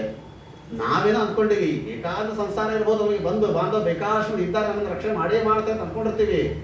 ಆದರೆ ಯಾರು ನಮಗೆ ಕೊನೆ ಕಾಲಕ್ಕೆ ರಕ್ಷಣೆ ಮಾಡುವವರು, ಯಾವುದೋ ಒಂದು ಆಸ್ಪತ್ರೆಯಲ್ಲಿ ಮಲ್ಕೊಂಡಿರ್ತಾನೆ, ಮಕ್ಕಳಿಗೆಲ್ಲ ಟೆಲಿಗ್ರಾಮ್ ಮಾಡಿಬಿಡ್ತಾರೆ, ಫೋನ್ ಮಾಡಿಬಿಡ್ತಾರೆ, ಎಲ್ಲ ಕೊನೆ ಅವಸ್ಥೆ ಬಂದ್ಬಿಡು ಅಂತೇಳಿ ಅವರೆಲ್ಲ ರಜೆ ಹಾಕೊಂಡು ಬಂದ್ಬಿಡ್ತಾರೆ. ಎಲ್ಲ ಹೆಂಡತಿ ಮಕ್ಕಳು ಮೊಮ್ಮಕ್ಕಳು ಎಲ್ಲ ಬಂದ್ಬಿಡ್ತಾರೆ ಆಸ್ಪತ್ರೆಯಲ್ಲಿ. ಇವನ ಸಾಯೋದಿಲ್ಲ, ಅವನಿಗೆ ರಜಾ ಮುಗಿಯೋದಿಲ್ಲ, ಅವನಿಗೆ ರಜಾ ಮುಗಿದು ಹೋಗಿರ್ತದೆ. ಅಪ್ಪ ಇನ್ನು ಎಷ್ಟು ದಿವಸ, ಇನ್ನು ಎಷ್ಟು ಡಾಕ್ಟರ್ ಕೇಳ್ತಾನೆ, ಎಷ್ಟು ದಿವಸ ಅವ್ರು ಏನು ಹೇಳಲಿಕ್ಕಾಗತ್ತೆ. ಕೊನೆಗೆ ಅವ್ನು ಹೇಳ್ತಾನೆ, ನನಗೆ ರಜಾ ಎಲ್ಲ ಮುಗೀತು, ನಾನು ಹೋಗ್ತೇನೆ ಅಂತ ಅವನು ಹೋಗಿಬಿಡ್ತಾನೆ. ಅವನ ಹೆಂಡತಿ ನಮ್ಮ ಮನೇಲಿ ಅಡುಗೆ ಮಾಡಬೇಕು ಅಂತ ಅಕ್ಕಿ ಹೋಗ್ಬಿಡ್ತಾಳೆ, ಮಕ್ಕಳು ಸ್ಕೂಲ್ಗೆ ಹೋಗುವಂತ ಅವ್ರು ಹೋಗ್ಬಿಡ್ತಾರೆ. ಹಸಿವಾಗಿರುತ್ತೆ ಹೆಂಡತಿ ಈಗಿನ ಊಟಕ್ಕೆ ಮನೆ ಹೋಗಿದ್ರೆ ಕೊನೆಗೆ ಸಾಯೋದಕ್ಕೆ ಗಟ್ಟಿಗೆ ಒಬ್ಬನೇ ಬಿದ್ದಿರ್ತಾನೆ ಹೊರತಾಗಿ ಯಾರು ಹತ್ರ ಇರೋದಿಲ್ಲ. ಅಂತ ದೂತರಿಗೆ ಕಿಂಚಿತ್ತು ದಯವಿಲ್ಲ. ಅಂತಹ ಕಾಲದಲ್ಲಿ ಕೊನೆಗೆ ನಮ್ಮ ಜೊತೆಗೆ ಬರುವವನು ಅಂತಂದ್ರೆ ಸಾಕ್ಷಾತ್ ಪರಮಾತ್ಮ ಒಬ್ಬನೇ ನಮ್ಮ ಜೊತೆಗೆ ಇರ್ತಾನೆ ಹೊರತಾಗಿ ಬೇರೆ ಯಾರೂ ಇರೋದಿಲ್ಲ. ಇದು ಆನೆ ಕಲಿಸಿಕೊಟ್ಟಂತಹ ಪಾಠ ನಮಗೆ. ಅಂತಹ ಗಜೇಂದ್ರ ಮೋಕ್ಷದ ಕಥೆಯನ್ನು ತಿಳಿಸಿಕೊಡ್ತಾ ಮುಂದೆ ರೈವತ ಮನ್ವಂತರ, ಚಾಕ್ಷುಷ ಮನ್ವಂತರದಲ್ಲಿ 6ನೇ ಮನ್ವಂತರದಲ್ಲಿ ಪರಮಾತ್ಮ ಎಲ್ಲ ದೇವತೆಗಳಿಗೆ ಅಮೃತ ಮಥನವನ್ನು ಮಾಡಿಸಿ ಅಮೃತವನ್ನು ಕುಡಿಸಿದ ಅನ್ನೋ ಕಥಾಭಾಗವನ್ನು ಪರೀಕ್ಷಿತ ರಾಜರು ಕೇಳ್ತಾ ಇದ್ದಾರೆ. ಯಾಕೆ ಅಮೃತ ಪಾನವನ್ನು ಮಾಡಿಸಿದ? ಅರ್ಕ ಪುಷ್ಪವಮಾನೇನ ಮಹೇಂದ್ರ ಭೂತ್ಪದಚ್ಯುತ. ಅದಕ್ಕೊಂದು ಕಥೆ ಹೇಳ್ತಿದ್ವಿ. ಯಾವುದು ಮೂಲ ಅಂತಂದ್ರೆ, ಒಂದು ಸಲ ಯಾವ ದುರ್ವಾಸರು ಅರ್ಕಪುಷ್ಪ ಎಕ್ಕಿ ಗಿಡದ ಹೂವಿನ ಮಾಲೆದು ಪರಮಾತ್ಮನ ನಿರ್ಮಾಲ್ಯ ಅದನ್ನು ಹಿಡಿದುಕೊಂಡು ಬರ್ತಾ ಇದ್ದಾರೆ. ಇದ್ರಿಗೆ ಆನೆಯ ಮೇಲೆ ಇಂದ್ರ ಬಂದ. ಇಂದ್ರ ಅವನ ಶಿಷ್ಯ, ದುರ್ವಾಸರ ರುದ್ರದೇವರ ಶಿಷ್ಯ, ಇಂದ್ರನಿಗೆ ಮಾಲೆಯನ್ನು ಕೊಟ್ಟರು. ಅವನು ಏನು ಮಾಡಿದ, ತಾನು ಕೊರಳಿಗೆ ಹಾಕೋಬೇಕಾಗಿತ್ತು, ತಲೆ ಮೇಲೆ ಇಟ್ಕೋಬೇಕಾಗಿತ್ತು. ಇಲ್ಲ, ಅದನ್ನ ಆನೆ ಕೊರಳಿಗೆ ಹಾಕಿದ. ಆನೆ ಕೆಳಗೆ ಹಾಕಿ ತೊಳೆದು ಬಿಟ್ಟು ಯಾವ ನಿರ್ಮಾಲ್ಯಕ್ಕೆ ಅವಮಾನವಾಯ್ತಲ್ಲ, ಸಿಟ್ಟು ಬಂತು ದುರ್ವಾಸರಿಗೆ. ಮತ್ತೆ ರುದ್ರದೇವರ ಅವತಾರ ಮಹೇಂದ್ರ ಭೂತ್ ಪದಚ್ಯುತ. ನೀನು ಪದಚ್ಯುತನಾಗಿ ಕೆಳಗೆ ಬೀಳು, ಶಾಪ ಕೊಟ್ಟೇ ಬಿಟ್ಟರು, ಕೆಳಗೆ ಬಿದ್ದೇ ಬಿಟ್ಟ. ಇವನು ಪದಚ್ಯುತನಾಗಿ ಹೋಗ್ಬಿಟ್ಟ ಯಾವ ಇಂದ್ರದೇವರು. ದುರ್ವಾಸರು ಅಂತಂದ್ರೆ ರುದ್ರದೇವರಿಗೆ ನಿರ್ಮಾಲ್ಯದ ಮೇಲೆ ಬಹಳ ಪ್ರೀತಿ, ಬಹಳ ಭಕ್ತಿ ಅವರೇ. ನಾವು ಬೆಳಗ್ಗೆ ಪೂಜೆ ಮಾಡುವಾಗ ಸ್ನಾನ ಮಾಡಿ ಬಂದ ತಕ್ಷಣ ಏನು ಹಿಂದಿನ ದಿವಸ ನಿರ್ಮಾಲ್ಯ ಇರುತ್ತಲ್ಲ, ನಿರ್ಮಾಲ್ಯವನ್ನು ತೆಗೆದು ಎಲ್ಲೋ ಬಿಸಾಕಬಾರ್ದು. ಆ ದೇವರ ಮನೆಯ ಪಕ್ಕದಲ್ಲಿ ಒಂದು ತಟ್ಟೆ ಇಟ್ಟಿರ್ಬೇಕಂತೆ, ತಟ್ಟೆ ಒಳಗೆ ಹಾಕಬೇಕಂತೆ. ಅಂದ್ರೆ ಪ್ರತಿನಿತ್ಯದಲ್ಲಿ ಬೆಳಗ್ಗೆ ಎದ್ದ ತಕ್ಷಣ ರುದ್ರದೇವರು ತಮ್ಮ ತಲೆಯ ಮೇಲೆ ಬಂಗಾರದ ಹರಿವಾಣವನ್ನು ಇಟ್ಟುಕೊಂಡು ನಿಂತಿರ್ತಾರಂತೆ. ಯಾವ್ಯಾವ ದೇವರ ನಿರ್ಮಾಲ್ಯ ಇರುತ್ತೋ ಎಲ್ಲವೂ ಆ ತಟ್ಟೆ ಒಳಗೆ ಹಾಕಬೇಕಂತೆ. ಹರಿಯು ಮುಡಿದ ನಿರ್ಮಾಲ್ಯ ಹರಿವಾಣದೊಳಿಟ್ಟುಕೊಂಡು ಹರ್ಷದಿಂದ ಹಾಡಿ ಪಾಡಿ ಕುಣಿದು ಚಪ್ಪಾಳಿಕೋತ ಆ ನಿರ್ಮಾಲ್ಯವನ್ನು ತಲೆಯನ್ನು ಹೊತ್ತುಕೊಂಡು ಅವರು ನಾಟ್ಯ ಮಾಡ್ತಾರಂತೆ ಯಾವ ರುದ್ರದೇವರು. ಆ ನಿರ್ಮಾಲ್ಯಕ್ಕೆ ಅವಮಾನ ಮಾತ್ರ ರುದ್ರದೇವ ಸಹಿಸೋದಿಲ್ಲ. ಈ ಇಂದ್ರದೇವರು ಇದೇ ತರಹ ಆಯಿತು. ಇಂದ್ರ ಮಗನ ಒಂದು ಕಥೆ ಬರ್ತದೆ. ಇಂದ್ರ ಮಗ ನರಸಿಂಹ ಪುರಾಣದಲ್ಲಿ ಈ ಕಥೆ ಬರ್ತದೆ. ಜಯಂತ ಅಂತ ಹೇಳಿ ಒಬ್ಬ ಹೂವಾಡಿಗ ಇದ್ದ. ಅಂದ್ರೆ ಹೂವನ್ನ ಮಾರಾಟ ಮಾಡಿಕೊಂಡು ತನ್ನ ಜೀವನವನ್ನು ಸಾಗಿಸ್ತಕ್ಕಂಥ ಒಬ್ಬ ವ್ಯಕ್ತಿ. ಅವನು ಬಡವ. ತನ್ನ ಮನೆ ಹಿತ್ತಲಲ್ಲೆಲ್ಲ ಬೇಕಾದ ಸಮೃದ್ಧವಾಗಿ ಹೂವಿನ ಗಿಡವನ್ನು ಹಾಕಿದ್ದ. ಹೂವನ್ನು ಕಿತ್ತುಕೊಳ್ಳೋದು, ತಾನು ಸ್ವಲ್ಪ ನರಸಿಂಹದೇವರ ಆರಾಧಕ. ನರಸಿಂಹದೇವರ ಪ್ರತಿಮೆಯನ್ನು ಇಟ್ಟುಕೊಂಡು ಅರ್ಚನೆ ಮಾಡ್ತಾ ಇದ್ದ. ಇನ್ನು ಉಳಿದ ಹೂವನ್ನೆಲ್ಲ ಮಾರಾಟ ಮಾಡ್ತಾ ಇದ್ದ, ತಾನು ಜೀವನ ಸಾಗಿಸ್ತಾ ಇದ್ದ. ಒಂದು ಸಲ ಇಂದ್ರನ ಮಗ ಜಯಂತ ಆಕಾಶ ಮಾರ್ಗವಾಗಿ ಹೋಗ್ತಾ, ಇಂದ್ರ ವಿಮಾನದಲ್ಲಿ ಹೋಗ್ತಾ ಇದ್ದಾನೆ. ಕೆಳಗೆ ನೋಡಿದ ಭೂಲೋಕದಲ್ಲಿ ಪರಿಮಳ ಭರಿತವಾದ ನಾನಾ ಬಗೆಯಾದ ಹೂಗಳು ಬಿಟ್ಟಿತ್ತು. ಅವನು ಹೇಳಿದ, ಮಾತಲ್ಲಿ ಕೆಳಗೆ ಇಳಿಸು ಅಂತಂದ. ಕೆಳಗೆ ಇಳಿಸಿದ. ಇವ ಹೋಗಿ ಎಲ್ಲ ಹೂ ಪಡಾರ ಕಿತ್ಕೊಂಡ. ಇಂದ್ರನ ಮಗ ಜಯಂತ ಕಿತ್ಕೊಂಡು ದೊಡ್ಡ ಗಂಟು ಕಟ್ಕೊಂಡು ವಿಮಾನದಲ್ಲಿ ಇಟ್ಕೊಂಡು ನಡೆ ಹೋಗೋಣ ಅಂತ ಕರ್ಕೊಂಡು ಹೋಗ್ಬಿಟ್ಟ. ಇವನು ಬೆಳಿಗ್ಗೆ ಬಂದು ನೋಡ್ತಾರೆ, ಒಂದು ಹೂ ಇಲ್ಲ. ರಾತ್ರಿ ಬೇಕಾದಷ್ಟು ಹೂ ಇದ್ವಲ್ಲ, ಏನಾಯ್ತು? ಮೊದಲೇ ದಿವಸ ಆಯ್ತು. ಇದು ಇಂದ್ರನ ಮಗ ಜಯಂತ ನೀನು ಪರಿಪಾಠ ಆಗೋಯ್ತು. ನಿತ್ಯ ಬರೋದು ಕಿತ್ಕೊಂಡು ಹೋಗಿ ಶುರು ಆಗ್ಬಿಡ್ತು. ಹೂವಾಡಿಗೆ ಆಶ್ಚರ್ಯ ಆಯ್ತು, ಬಹಳ ದುಃಖ ಆಯ್ತು. ಯಾರು ದಿವಸ ಬಂದು ಕರ್ಕೊಂಡು ಹೊಂಟಾರೆ ಇದನ್ನ? ಒಂದು ದಿವಸ ಹೆಂಗೆ ರಾತ್ರಿ ಎಲ್ಲ ಕೂತು ನೋಡಬೇಕು ಅಂತ ರಾತ್ರಿ ಎಲ್ಲ ಎದ್ದು ಕೂತ ನೋಡಿದ್ರೆ ಭೂಲೋಕದಿಂದ ಯಾವ ದೇವಲೋಕದಿಂದ ರಥ ಬರ್ತಾ ಇದೆ. ಅದರಲ್ಲಿ ಮಾತಲಿ ಕೆಳಗೆ ಇಳಿತಾ ಇದ್ದಾನೆ. ಇಂದ್ರ ಮಗ ಹೂವನ್ನು ಕಿತ್ಕೊಂಡು ಹೋದ. ಹಣಿ ಜಯಿಸ್ಕೊಂಡ ಇವ. ಈ ದೇವತೆಗಳೇ ಕಳತನಕ್ಕೆ ನಿಂತ ನಮ್ಮ ಗತಿ ಏನಿಲ್ಲ. ನಾವೇನೋ ಕಳತ, ಯಾರೋ ಕಳ್ಳರು ಸಿಕ್ಕರೆ ಪೊಲೀಸ್ ಸ್ಟೇಷನ್ಗೆ ನಾವು ಕಂಪ್ಲೇಂಟ್ ಕೊಡ್ತೀವಿ. ಪೊಲೀಸರೇ ಕಳತನಕ್ಕೆ ನಿಂತುಬಿಟ್ರೆ ಯಾರಿಗೆ ಕಂಪ್ಲೇಂಟ್ ಕೊಡೋಣ ನಾವು? ಬಹಳ ದುಃಖದಿಂದ ಮಲಿಕೊಂಡ. ರಾತ್ರಿ ಕನಸಲ್ಲಿ ನರಸಿಂಹದೇವರು ಬಂದು ಹೇಳ್ತಾರಂತೆ, ನೀನು ಬಹಳ ದುಃಖ ಪಡಬೇಡಪ್ಪ. ನೀ ಏನು ಇವತ್ತು ಅರ್ಚನೆ ಮಾಡಿದ್ದೀಯಲ್ಲ ಸ್ವಲ್ಪ ಹೂವನ್ನ, ಆ ನಿರ್ಮಾಲ್ಯವನ್ನು ಹೋಗಿ ನೀ ತೋಟದಲ್ಲಿ ಹಾಕಿಬಿಡು ಅಂತಂದ್ರತ್ತ. ಮುಂದಿನ ನಾನು ನೋಡ್ಕೊಳ್ತೀನಿ ಆಯ್ತು ಅಂತೇಳಿ ಎಲ್ಲ ನಿರ್ಮಾಲ್ಯವನ್ನು ಬೆಳಗ್ಗೆ ಸ್ನಾನ ಮಾಡ್ತಾ ನಿರ್ಮಾಲ್ಯ ತೆಗೆದ. ನಿರ್ಮಾಲ್ಯ ತಗೊಂಡು ತೋಟದಲ್ಲಿ ಹಾಕಿಬಿಟ್ಟ. ಹಾಕಿ ಮಲ್ಕೊಂಡ. ಅವತ್ತು ಮತ್ತೆಲ್ಲ ಹೂವು ಎಲ್ಲ ಬೆಳೆದು ನಿಂತಿದ್ದು. ಮತ್ತೆ ಜಯಂತ ಬಂದ. ಅದೇ ರೀತಿಯಿಂದ ಬರಾಬರ ಹೂವನ್ನು ಕಿತ್ಕೊಳ್ತಾ ಇದ್ದ ಕರ್ಕೊಳ್ಳಿಕ್ಕೆ. ಎಲ್ಲ ಬರಾಬರ ಅವಸರದೊಳಗೆ ಆ ನಿರ್ಮಾಲ್ಯವನ್ನು ದಾಟಿಬಿಟ್ಟ ಇವನು, ಇಂದ್ರನ ಮಗ ಜಯಂತ. ನಿರ್ಮಾಲ್ಯವನ್ನು ದಾಟಿದ. ಆ ಹೂವಿನ ಗಂಟೆ ಕಟ್ಕೊಂಡು ರಥ ಹತ್ತಬೇಕಂತ ಹೋಗ್ತಾ ಇದ್ದಾನೆ. ಮಾತಲ್ಲಿ ಹೇಳ್ದ, ಜಯಂತ, ನೀ ರಥ ಹತ್ತೋ ಯೋಗ್ಯತೆ ಇಲ್ಲ, ರಥ ಹತ್ತಬೇಡ ನೀನು. ಯಾಕೆ ಅಂತಂದ, ನನಗೆ ಗೊತ್ತಿಲ್ಲ, ನಿನ್ನ ಮುಖದಲ್ಲಿ ದೈವತ್ವವೇ ಹೊರಟು ಹೋಗಿದೆ ಇವತ್ತು. ದೈವತ್ವ ಇಲ್ಲ, ದೈವತ್ವವನ್ನು ಪಡೆದುಕೊಂಡು ಬಾ, ಆಮೇಲೆ ಬೇಕಾದ್ರೆ ರಥ ನಾನು ತಗೊಂಡು ಬರ್ತೇನೆ ಅಂತೇಳಿ ಹೋಗ್ಬಿಟ್ಟ ಇವನು. ಚಿಂತಾಕ್ರಾಂತನಾದ ನನಗೆ ಯಾಕೆ ದೈವತ್ವ ಹೋಯಿತು? ಏನಂತ ಅಪರಾಧವನ್ನು ಮಾಡಿದೆ? ಕಳ್ಳತನ ಮಾಡಿದ್ದೇ ಒಂದು ಅಪರಾಧ, ಅದ್ರ ಜೊತೆಗೆ ನಿರ್ಮಾಲ್ಯ ದಾಟಿದ್ದು ಒಂದು. ಅಲ್ಲಿ ಇಬ್ಬರು ಋಷಿಗಳು ಬಂದರು. ಋಷಿಗಳನ್ನು ಕೇಳ್ತಂತೆ, ನಾನು ಇಂದ್ರನ ಮಗ, ನಾನು ಜಯಂತ, ದೈವತ್ವ ಹೋಗಿದೆ, ಯಾಕೆ ಹೋಗಿದೆ ಅಂತಂದಾಗ ಎಲ್ಲ ಹೇಳ್ತಾರೆ, ನಿನಗೆ ನಿರ್ಮಾಲ್ಯವನ್ನು ದಾಟಿದ್ದೀಯಪ್ಪ, ಅದಕ್ಕೋಸ್ಕರ ಹೋದದ್ದು. ಮತ್ತೆ ಹೇಗೆ ನಾವು ಪಡ್ಕೊಳ್ಬೇಕು ಅಂತಂದ್ರೆ, ಹತ್ತಿರದ ಕುರುಕ್ಷೇತ್ರದಲ್ಲಿ ರಾಮದೇವರು 12 ವರ್ಷಗಳ ಕಾಲ ಒಂದು ಜ್ಞಾನ ಸತ್ರವನ್ನು ಮಾಡ್ತಾ ಇದ್ದಾರೆ. ಅಲ್ಲಿ ಹೋಗು ನೀನು. ಅಲ್ಲಿ ಹೋಗಿ ನೀನು ನಿನ್ನ ಹೆಸರು ಹೇಳ್ಕೊಳಕ್ ಹೋಗ್ಬೇಡ. ಇಂದ್ರನ ಮಗ ಜಯಂತ ಯಾವುದೇ ಹೇಳ್ಕೊಳಕ್ ಹೋಗ್ಬೇಡ. ನೀನು ಮಾಡೋ ಕೆಲಸ ಏನಂತಂದ್ರೆ ನಿತ್ಯದಲ್ಲಿ ಬ್ರಾಹ್ಮಣರು ಊಟ ಮಾಡಿದ್ರೆ ಎಲೆ ಗೋಮ ಮಾಡಷ್ಟೇ. ನೀನು ಎಂಜಿಲು ಗೋಮ ಮಾಡೋದೇ ನಿನ್ನ ಕೆಲಸ. 12 ವರ್ಷ ನೀನು ಎಂಜಿಲು ಗೋಮ ಮಾಡು, ಮತ್ತೆ ನಿನ್ನ ದೈವತ್ವ ನಿನಗೆ ಬರ್ತದೆ ಅಂತ ಹೇಳಿ ಅದೇ ರೀತಿಯಾಗಿ ಹೋಗಿ ಕುರುಕ್ಷೇತ್ರದಲ್ಲಿ ಇದ್ದು 12 ವರ್ಷಗಳ ಕಾಲ ಎಂಜಿಲು ಗೋಮ ಮಾಡ್ತಾನೆ. ಅಷ್ಟೇ ಎಂಜಿಲು ಮಾಡಿದ್ದ ಪ್ರಭಾವದಿಂದಾಗಿ ಮತ್ತೆ ದೈವತ್ವ ಬರ್ತದೆ. ಮತ್ತೆ ಮಾತಲ್ಲಿ ಬಂದು ಇವನನ್ನು ಕರೆದುಕೊಂಡು ಹೋದ ಅಂತ ನರಸಿಂಹ ಪುರಾಣ ತಿಳಿಸಿಕೊಡ್ತದೆ. ನಿರ್ಮಾಲ್ಯದಲ್ಲಿರ್ತಕ್ಕಂಥ ಇದೊಂದು ಮಹಿಮೆ ಇದು. ಅದಕ್ಕಾಗಿ ನಾವೆಲ್ಲ ಇವತ್ತು ಎಂಜಿಲು ಗೋಮದಲ್ಲಿ ಎಷ್ಟು ಮಹತ್ವ ಇದೆ ಅಂತಂದ್ರೆ, ನಾವೆಲ್ಲ ಇವತ್ತು ಎಂಜಿಲು ಗೋಮ ಮಾಡೋದು ಬಿಟ್ಟು ಬಿಟ್ಟು ಬಿಟ್ಟು ಬಿಟ್ಟು ಬ್ರಾಹ್ಮಣತ್ವ ಕಳ್ಕೊಂಡಿವಿ. ನಾವೆಲ್ಲ ಎಂಜಿಲು ಗೋಮ ಮಾಡೋದ್ರಿಂದ ಎಲ್ಲ ಶೂದ್ರಲ್ಲ ಎಂಜಿಲು ಗೋಮ ಮಾಡಿ ಮಾಡಿ ಮಾಡಿ ಅವರೆಲ್ಲ ಬ್ರಾಹ್ಮಣರು ಆಗ್ಲಿಕ್ಕೆ ಅಷ್ಟೇ. ಇವತ್ತೆಲ್ಲರೂ ಎಂಜಿಲು ಬ್ರಾಹ್ಮಣರು ಊಟ ಮಾಡಿದ ಎಲೆ ಇದ್ದಾರೆ, ಅದು ಕೂಡ ನಿರ್ಮಾಲ್ಯಕ್ಕೆ ಸಮಾನ. ಅದಕ್ಕೆ ನಮ್ಮ ಹಿರಿಯರು ಹೇಳ್ತಾ ಇದ್ರು, ಊಟ ಮಾಡಿದ ಎಲೆ ದಾಟಬಾರದು, ತಕ್ಷಣ ತೆಗೆದುಬಿಡ್ರಿ ಅಂತ ಹೇಳ್ತಾ ಇದ್ರು. ಅದನ್ನೆಲ್ಲ ಎಂಜಿಲು ಗೋಮದಲ್ಲಿ ಎಷ್ಟೊಂದು ಮಹತ್ವ ಇದೆ, ನಿರ್ಮಾಲ್ಯದಲ್ಲಿ ಎಷ್ಟೊಂದು ಮಹತ್ವ ಇದೆ ಅಂತ ನಿರ್ಮಾಲ್ಯಕ್ಕೆ ಅವಮಾನ ಮಾಡಿದ್ನಲ್ಲ ಇಂದ್ರ. ಅದಕ್ಕಾಗಿ ರುದ್ರದೇವ ತಡ್ಕೊಳಿಕ್ ಆಗ್ಲಿಲ್ಲ. ಯಾವಾಗ ಸ್ಥಾನ ಭ್ರಷ್ಟರಾಗಿ ಬಿದ್ದ ಮತ್ತೆ ಪರಮಾತ್ಮನ ಹತ್ರ ಹೋಗಿ ನಿಂತರು. ನಾವೆಲ್ಲ ಸ್ಥಾನ ಭ್ರಷ್ಟರಾಗಿವಿ, ಏನಾದ್ರೂ ಒಂದು ಕಲ್ಪನೆ ಮಾಡಿಕೊಡು. ದೇವರಂದ ಪದೇ ಪದೇ ಸ್ಥಾನ ಭ್ರಷ್ಟರಾಗುವುದು ಮಾಡೋದು. ಒಂದು ಕೆಲಸ ಮಾಡ್ರಪ್ಪ, ನೀವು ಅಮೃತ ಕುಡಿದು ಬಿಡ್ರಿ, ಅಜರಾಮರ ಆಗಿಬಿಡ್ತೀರಿ ನೀವು. ಎಲ್ಲಿದೆ ಅಮೃತ? ಕ್ಷೀರ ಸಮುದ್ರದಲ್ಲಿ ಅಮೃತ ಇದೆ, ಅದು ಕಡಿಬೇಕು, ತರಬೇಕು, ಸುಲಭ ಸಾಧ್ಯವಾದದ್ದಲ್ಲ. ನೀವು ದೈತ್ಯರಲ್ಲಿ ಸಂಧಿಯನ್ನು ಮಾಡಿಕೊಡ್ರಿ, ಸಂಧಿಯನ್ನು ಮಾಡಿಕೊಂಡು ಇಬ್ಬರು ಸೇರಿ ಕಡೀರಿ. ಇಂದ್ರನ ಹಾಗೆ ಸಂಧಿ ಮಾಡ್ಕೊಂಡು ಅವ್ರಿಗೂ ಅಮೃತ ಕೊಡ್ಬೇಕಾಗತ್ತಲ್ಲ. ನಾನು ಕೊಡಿಸೋದಿಲ್ಲ. ಎಲ್ಲಿವರೆಗೂ ಸಂಧಿ? ಅಹಿಮೂಷಿಕ ನ್ಯಾಯ ಅಂತ ಕತೆ ಹೇಳಿದವನು. ಅಹಿಮೂಷಿಕ ನ್ಯಾಯದ ಕತೆ ಅದು.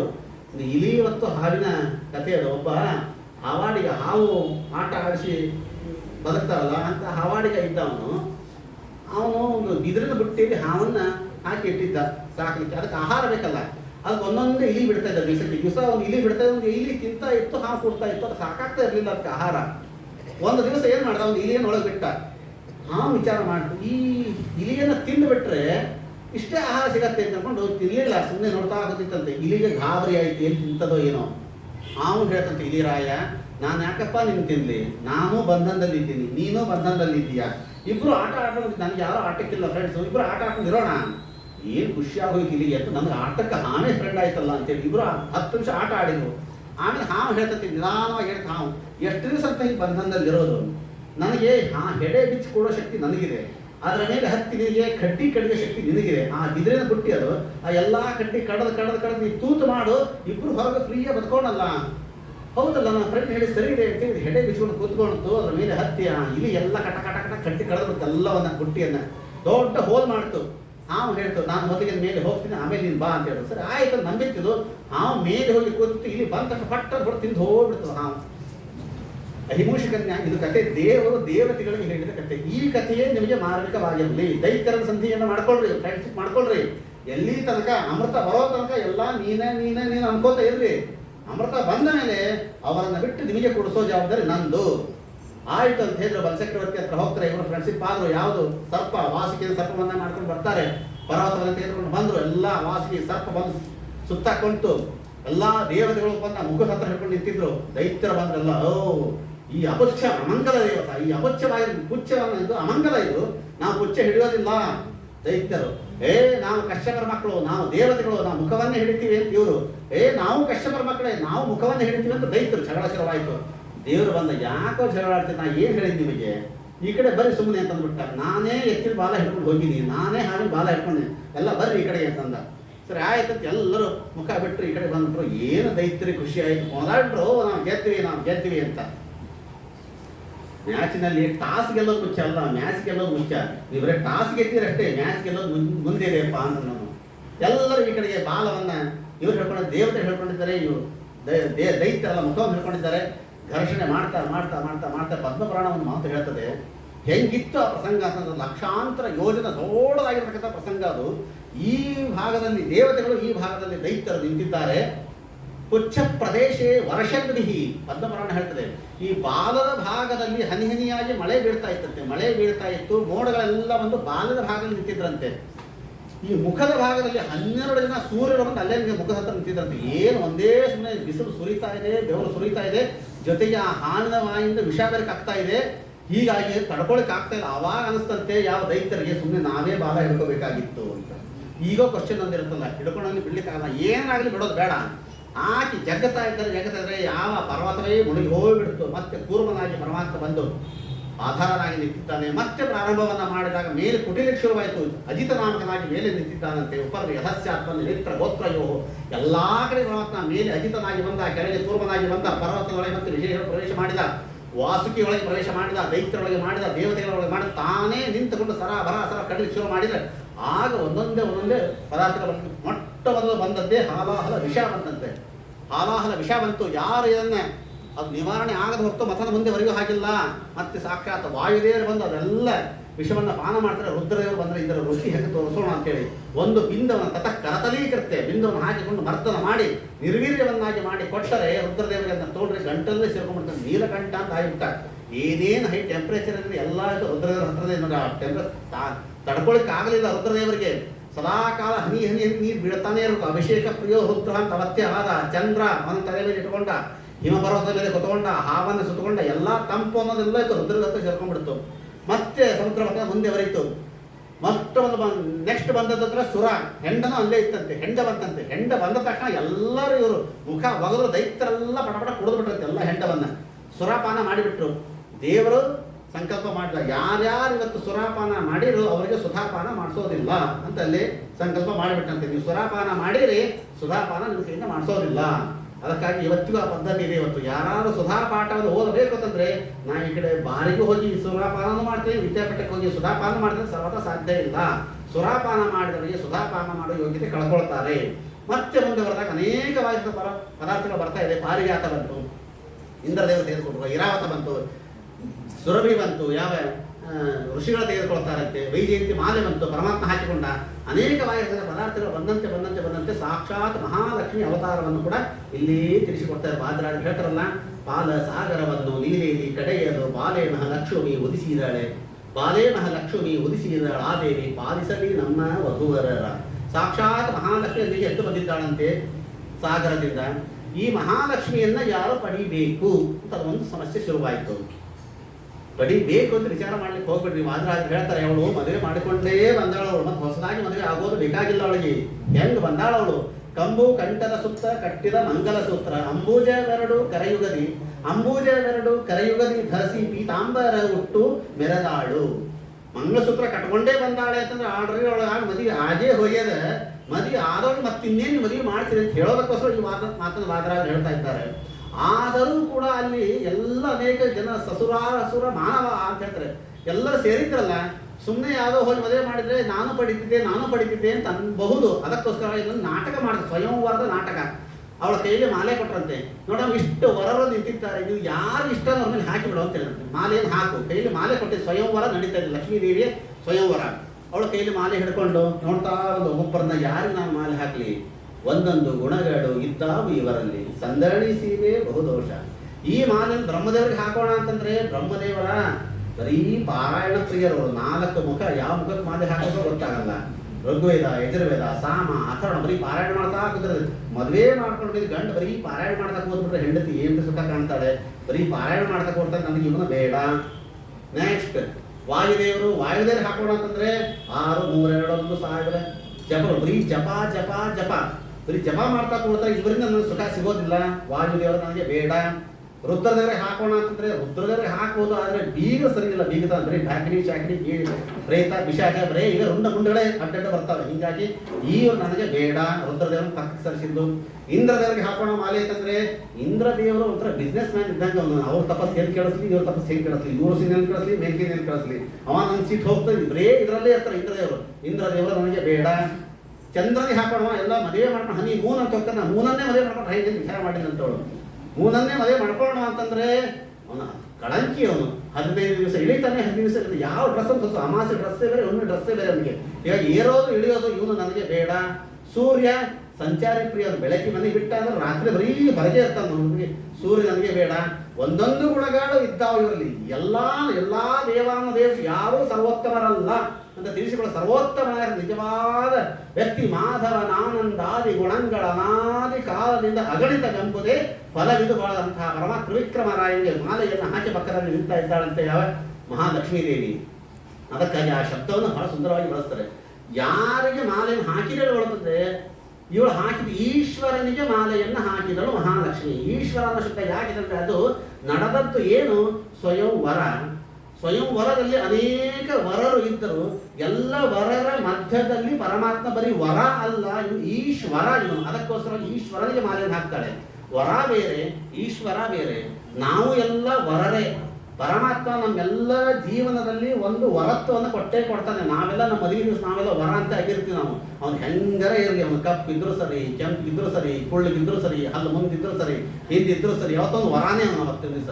ಅವ್ರು ಬ್ಯಾಂಡು ವೈದ್ಯರು ಬಾರಿಸಲೇಬೇಕು, ಮಾಲೆ ಹಿಡ್ಕೊಂಡು ಕಾಯಲೇಬೇಕು, ಬೆಳ್ಳಿ ತಟ್ಟಿರೋನ್ ಕಾಲು ಇಡ್ಲೇಬೇಕು, ಮಾಮ ಕಾಲು ತೊಳಿಲೇಬೇಕು, ಅರ್ಶನ ಹಚ್ಚಲೇಬೇಕು, ದೊಡ್ಡ ಭೂಮಿನ ಇಡೀ ದೊಡ್ಡ ಭೂಮಿನ ಇಲ್ಲಿ ಹಾಕಬೇಕು, ರಂಗೋಲಿ ಹಾಕಬೇಕು, ಆರತಿ ಮಾಡಬೇಕು, ಎಲ್ಲ ಮಾಡಲೇಬೇಕು ಅವತ್ತಿನ ದಿವಸ. ಯಾಕೆ? ಅವತ್ತು ವರ ವರ ವರ ಅವನಷ್ಟೇ. ಈ ವರತ್ವ ಎಲ್ಲಿ ತನಕ ವರತ್ವ? ಹೆಂಡತಿಗೆ ತಾಳಿ ಕಟ್ಟೋ ತನಕ ಅಷ್ಟೇ. ತಾಳಿ ಕಟ್ಟಿ ಅಕ್ಷತ ಹಾಕಿಬಿಟ್ಟ ಅಂತಂದ್ರೆ ಅವನು ವರತ್ವವನ್ನು ಕಿತ್ತಿ ಬಿಸಾಕಿಬಿಡ್ತಾನೆ, ಅಷ್ಟೇ ಮುಗಿದೋಯ್ತು. ಹೆಂಡತಿ ತಾಳಿ ಕಟ್ಟಿರ್ಬೇಕು ನೋಡಿ, ಆ ಸ್ಟೇಜ್ ಮೇಲೆ ಯಾರೋ ಒಂದು ಪುರೋಹಿತರು ಗಂಡ ಇಷ್ಟ ಎಲ್ಲ ಕಡೆ ಇಡ್ಲಿ ಫಲಾರ ಊಟ ಎಲ್ಲ ಕಡೆ ಬಂದ್ಬಿಡ್ತಾರೆ ಅಷ್ಟೇ. ಈ ಜನ್ಮದಲ್ಲಿ ಇನ್ನು ಯಾರೂ ಮಾಲೆ ಹಾಕಲ್ಲ ಅವನಿಗೆ, ಮುಂದೆ ಯಾರೂ ಕಾಲು ತೊಳೆಯೋದಿಲ್ಲ, ಯಾರೂ ಮಾಲೆ ಹಾಕೋದಿಲ್ಲ ಅವನಿಗೆ. ಯಾಕೆ? ಅವನು ವರ ಅಷ್ಟೇ, ಒಂದೇ ದಿವಸದ ವರ ಅವ.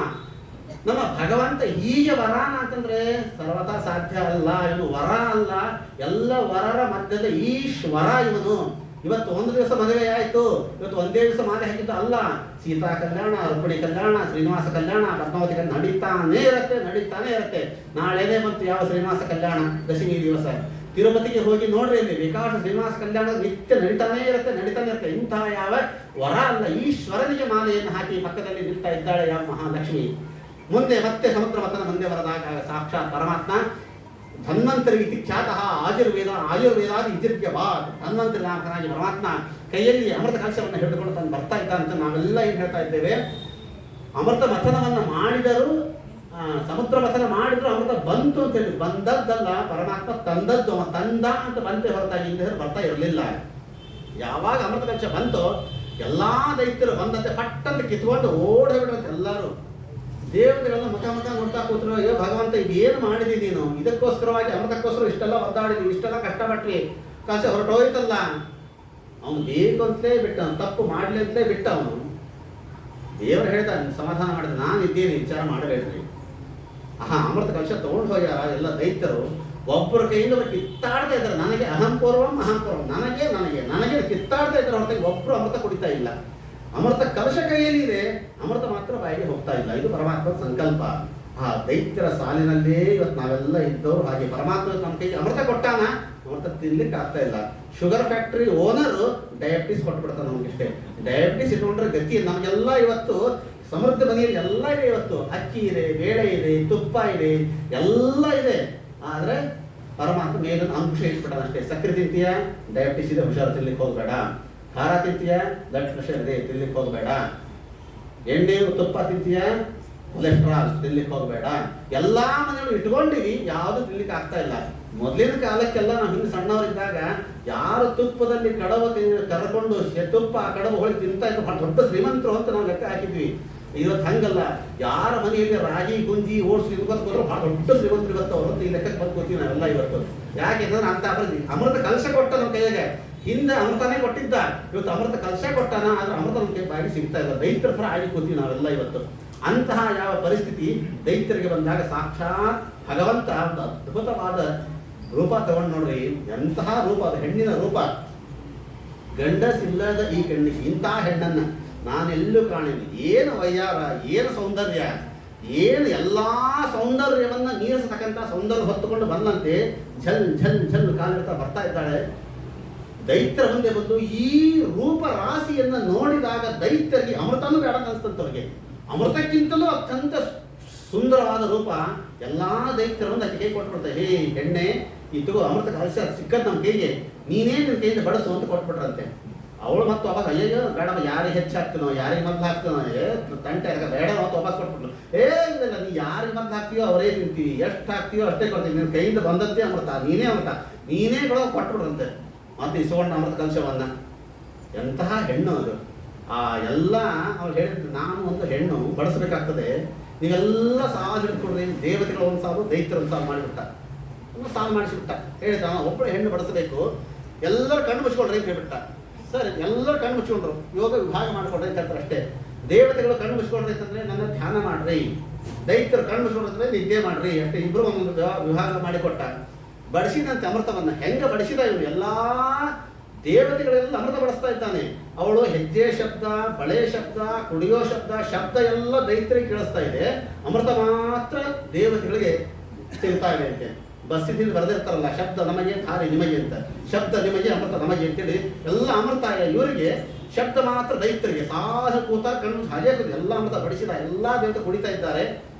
ದೈತ್ಯರ ಸಿನ್ಸಿಯರಿಟಿ ಮೆಚ್ಚಲೇಬೇಕಾದದ್ದು. ಕಣ್ಣು ಮುಚ್ಕೊಂಡೇ ಗೊತ್ತಾರ ಹೊರತಾಗಿ ಒಟ್ಟ ಕಣ್ಣ ತೆಗೆದಿಲ್ಲ ಅವರು.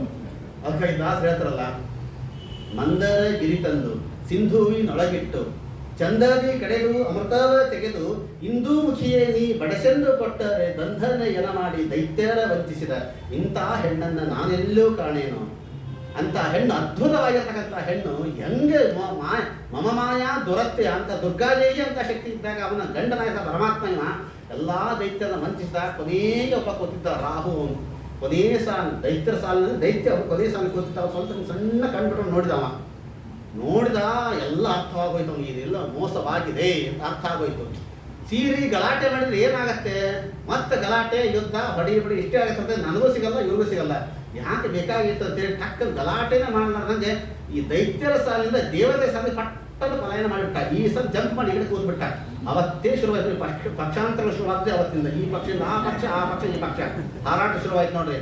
ಈ ಪಕ್ಷದಿಂದ ಆ ಪಕ್ಷ ಬರ್ತಾರೆ, ಈ ಪಕ್ಷ ಬರ್ತಾರೆ. ಎಲ್ಲ ಕಡೆ ಇದೆ. ಬೆಳಗ್ಗೆ ಅನೇಕ ಕಡೆಗೆ ನಾವು ನೋಡ್ತೀವಿ, ಮದುವೆಗಳಿಂದ ನೋಡ್ತೀವಿ. ಬೆಳಗ್ಗೆ ಟಿಫಿನ್ ಕಾಲಕ್ಕೆ ಇಡ್ಲಿ ತಿನ್ನೋಕಾಗಿ ಪ್ಯಾಂಟು ಶರ್ಟ್ ಹಾಕೊಂಡು ಟೇಬಲ್ ಅಂತ ಚೆನ್ನಾಗಿ ಇಡ್ಲಿ ತಿಂದು ಬಿಡ್ತಾರೆ. ಅವಾಗ ಮತ್ತೆ ಊಟ ಟೈಮ್ ಆಯ್ತು, ಮಟ್ಟಕ್ಕೆ ಬರ್ತಾರೆ. ಆಚೆ ಮಡಿ ಊಟ ಇಲ್ಲಿ ಅಂತ ಹೇಳಿದ್ರೆ ಆಚೆ ಮಡಿ ಊಟ ಬಂದ್ಬಿಡ್ತಾರೆ ಆ ಟೈಮ್ಗೆ.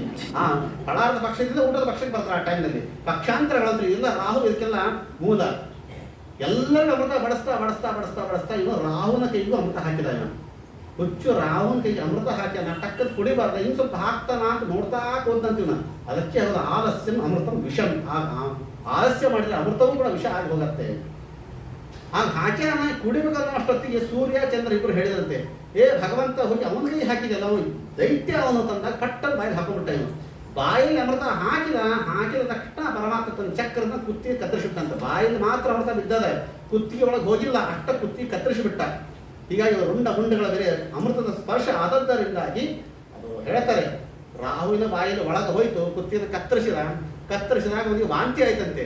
ಆ ವಾಂತಿ ಆದಾಗ ಆ ರಾಹುವಿನ ವಾಂತಿಯಿಂದಲೇ ಹುಟ್ಟಿದ್ದೆಲ್ಲ ತರಕಾರಿಗಳೆಲ್ಲ, ಉಳ್ಳಾಗಡ್ಡಿ ಬೆಳ್ಳುಳ್ಳಿ ಎಲ್ಲ ಹೋಗೋಣ.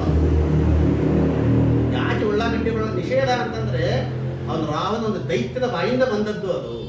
ಆ ಉಳ್ಳಾಗಡ್ಡಿ ಅಮೃತ ಇದು ಇದೆ, ಔಷಧಿ ಇದೆ ಅದರಲ್ಲಿ, ದೊಡ್ಡ ಆರೋಗ್ಯವಂತ, ಬಹಳ ತಂಪೋದು. ಬಹಳ ಬೆಳ್ಳುಳ್ಳಿ ಬಾಣಂತರೆಲ್ಲ ಕೊಡ್ತಾರೆ, ಬಹಳ ಆರೋಗ್ಯ ಕೊಡ್ತಕ್ಕಂಥ ಬೆಳ್ಳುಳ್ಳಿನೂ ಆರೋಗ್ಯ, ಉಳ್ಳಾಗಡ್ಡಿನೂ ಆರೋಗ್ಯ, ಬಹಳ ದೊಡ್ಡ ಔಷಧಿ. ಆದರೆ ದೈತ್ಯರ ಬಾಯಿಂದ ಬಂದದ್ದಕ್ಕೋಸ್ಕರ ಅದು ನಮಗೆ ನಿಷಿದ್ಧ. ಹೀಗಾಗಿ ರುಂಡಗಳ ಶುದ್ಧೋದಕದಲ್ಲಿ ವಿತ್ತು ನವಗ್ರಹ ಸ್ಥಾನದಲ್ಲಿ ಕೂಡ ಅವರನ್ನ ಸೇರಿಸ್ಕೊಳ್ತೀವಿ. ಆದರೆ ಇಲ್ಲಿ ಸಮಸ್ಯೆ ಬರೋದು ಏನಂತಂದ್ರೆ, ಯಾಕೆ ದೇವರಿಗೆ ಗೊತ್ತಾಗ್ಲಿಲ್ವಾ ಇವನು ದೈತ್ಯನೋ ದೇವತೆನೋ, ಇವನಿಗೆ ಹಾಕ್ಬೇಕು. ಸೂರ್ಯ ಚಂದ್ರ ಹೇಳಿದ ಮೇಲೆ ಗೊತ್ತಾಗ್ಬೇಕಾದ್ರೆ ಗೊತ್ತಿತ್ತು ಅಂತೇಳಿ ಗೊತ್ತಿದ್ದೇ ಹಾಕಿದ ಅವ. ಗೊತ್ತಿದ್ದ ಮೇಲೆ ಯಾಕೆ ಹಾಕಿದ ಅಂತಂದ್ರೆ, ಇದೇ ರಾಹು 1000 ವರ್ಷ ತಪಸ್ಸು ಮಾಡಿದ್ದಂತ. ಏನು ಬ್ರಹ್ಮದೇವರು ಕೂಡ ತಪಸ್ಸು ಮಾಡಿದ್ದ. ಬ್ರಹ್ಮದೇವರು ಪ್ರತ್ಯಕ್ಷ ಏನು ಬೇಕು ನನಗೆ, ನನ್ನ ಬಾಯಲ್ಲಿ ಅಮೃತ ಬೀಳಬೇಕು ಅಂತ ಕೇಳಿದ. ತಥಾಸ್ತು ಅಂತ ವರ ಕೊಟ್ಬಿಟ್ರು ಬ್ರಹ್ಮದೇವರು. ಸತ್ಯಂ ಇದಾತಂ ನಿಜವೃತ್ಯ ಬಾಧಿತಂ. ಬ್ರಹ್ಮದೇವರ ಮಾತನ್ನ ಸತ್ಯ ಮಾಡೋದಕ್ಕೋಸ್ಕರವಾಗಿ ಅವನ ಬಾಯಲ್ಲಿ ಅಮೃತ ಬೀಳಬೇಕಾಗಿತ್ತು. ಅದಕ್ಕೋಸ್ಕರವಾಗಿ ಅವನು ಹಾಕಿದ್ನೇ ಹೊರತಾಗಿ ದೈತ್ಯ ದೇವತೆ ಗೊತ್ತಿಲ್ಲ ಅಂತ ಅರ್ಥ ಅಲ್ಲ. ಬ್ರಹ್ಮದೇವರು ಹೇಳಿದ್ರೆ ನಿನ್ನ ಬಾಯಿಗೆ ಅಮೃತ, ಅವನು ಏನು ಅನ್ಕೊಂಡಿದ್ದ ರಾಹು, ಬಾಯಿಗೆ ಅಮೃತ ಬೀಳ್ತೀವಿ, ಹೊಟ್ಟೆ ಹೋದಷ್ಟತ್ತು ಬಾಯಿಗೆ ಅಮೃತ ಬೀಳಬೇಕು ಇಷ್ಟು ಕೇಳಿದ್ದ, ಅಷ್ಟೇ ಕೊಟ್ಟ. ಇವನು ಪರಮಾತ್ಮ ಅಷ್ಟೇ ಕೊಟ್ಟ, ಬಾಯಿಗೆ ಅಮೃತ ಹಾಕಿದ, ಕುತ್ತಿಗೆ ಕತ್ತರಿಸ್ಬಿಟ್ಟ ಅಷ್ಟೇ. ಹೀಗಾಗಿ ದೇವರ ಅನುಗ್ರಹ ಎಲ್ಲಿ ತನಕ ನಮ್ಗೆ ಬೇಕು ಅಂತಂದ್ರೆ ನೋಡ್ರಿ, ನಾವೇನೋ ನಮಗೆ ಅಕ್ಕಿ ಸಿಕ್ಕರೆ ಅನ್ನ ಸಿಕ್ಕಂಗೆ, ನಮಗೆ ಇವತ್ತು ನೌಕರಿ ಸಿಕ್ಕರೆ ನಮಗೆ ಸುಖ ಸಿಕ್ಕಂಗೆ ಅನ್ಕೊಳ್ತೀವಿ. ಅಲ್ಲ, ಹೆಜ್ಜೆ ಬಾಯಲ್ಲಿ ಅನ್ನ ಬಿದ್ದದ್ದು ಹೊಟ್ಟೆ ಒಳಗೆ ಹೋಗ್ತದೆ ಅನ್ನೋ ಗ್ಯಾರಂಟಿ ಇವತ್ತು ಇಲ್ಲ. ಬಾಯಲ್ಲಿ ಬಿದ್ದದ್ದು ಹೊಟ್ಟೆ ಒಳಗೂ ಹೋಗಬೇಕು. ವೇದ ಮಂತ್ರ ಆಶೀರ್ವಾದವನ್ನು ಮಾಡ್ತಾರೆ. ಅನ್ನವಾನ್ ಅನ್ನಾದೌ ಭವತಿ. ವೇದ ಮಂತ್ರ ಹೇಳ್ತಾರೆ ಅನ್ನವಾನ್ ಅಂತಂದ್ರೆ ಅನ್ನ ಉಳ್ಳವನಾಗು ಅಂತ ಆಶೀರ್ವಾದ ಮಾಡಿತು. ಆಮೇಲೆ ಮತ್ತೆ ಹಿಂದೆನೇ ಇನ್ನೊಂದು ಆಶೀರ್ವಾದವನ್ನು ಮಾಡ್ತಾರೆ, ನೀನು ಹೊಂದಿದ ಅನ್ನವನ್ನು ನೀನೇ ಉಣ್ಣುವವನಾಗು. ಅನ್ನವಾನ್ ಅನ್ನಾದೌ, ಅನ್ನವನ್ನು ತಿನ್ನುವವನಾಗು. ಒಂದು ಅನ್ನ ತಿನ್ನೋದಕ್ಕೆ, ತಿಂದ ಅನ್ನ ಜೀರ್ಣ ಆಗೋದಕ್ಕೂ ಕೂಡ ದೇವರ ಅನುಗ್ರಹ ಬೇಕು ಅನ್ನೋದನ್ನು ತಿಳಿಸಿಕೊಡ್ತಾ ಇದ್ದಾರೆ. ಹೀಗೆ ಯಾವ ರಾಹು ಹಾಗೂ ಅವನ ಕಥೆಯನ್ನು ಕೂಡ ತಿಳಿಸಿಕೊಡ್ತಾ ಎಲ್ಲರೂ ಕೂಡ ಸಮುದ್ರ ಅಮೃತ ಪಾನವನ್ನು ಮಾಡಿದರು. ಆಗ ಮತ್ತೆ ಯುದ್ಧ ಶುರುವಾಯಿತು. ಎಲ್ಲ ದೈತ್ಯರು ಹತರಾದರು. ಎಲ್ಲ ಇಂದ್ರದೇವರಿಗೆ ಮತ್ತೆ ರಾಜ್ಯ ಅಂತ ಅನ್ನೋದು ಸಿಗುತ್ತಾ ಇದೆ. ಮುಂದೆ ಯಾವ ಬಲಿಚಕ್ರವರ್ತಿ ಹೇಳ್ತಾ ಇದ್ದಾನೆ, ಎಲ್ಲ ದೇವತೆಗಳು ಸೇರಿ ನಮಗೆ ಇವತ್ತು ಮೋಸವನ್ನು ಮಾಡಿದ್ದಾರೆ. ಎಲ್ಲರೂ ಸೇರಿಕೊಂಡು ಅಮೃತಪಾನವನ್ನು ಮಾಡಿದ್ರೆ ನಮಗೆಲ್ಲ ವಂಚನೆಯನ್ನು ಮಾಡ್ತಾರೆ. ಏನು ಮಾಡಬೇಕು ನಾನು? ಶುಕ್ರಾಚಾರ್ಯ ಹೇಳಿದಂತೆ, ಶುಕ್ರಾಚಾರ್ಯ ಹೇಳಿದ್ರೆ ನೋಡಪ್ಪ ಎಲ್ಲರೂ ಅಮೃತವನ್ನು ಕೊಡದಾರ, ನೀನು ಇಂದ್ರನಾಗಬೇಕು ಅಂತಾದರೆ ಒಂದು ಕೆಲಸವನ್ನು ಮಾಡು, ನೀನೇ ಇಂದ್ರನಾಗು. ಅದಕ್ಕೆ ಒಂದು ಹೆಸರು, ಇಂದ್ರದೇವರ ಪದವಿಗೆ ಒಂದು ಹೆಸರು ಶತಕ್ರತು ಅಂತ ಹೆಸರು. ಶತ ಅಂತಂದ್ರೆ 100, ಕ್ರತು ಅಂತಂದ್ರೆ ಯಜ್ಞ. 100 ಯಜ್ಞವನ್ನು ಯಾರು ಮಾಡ್ತಾರೋ ಅವರು ಇಂದ್ರನಾಗ್ತಾರೆ.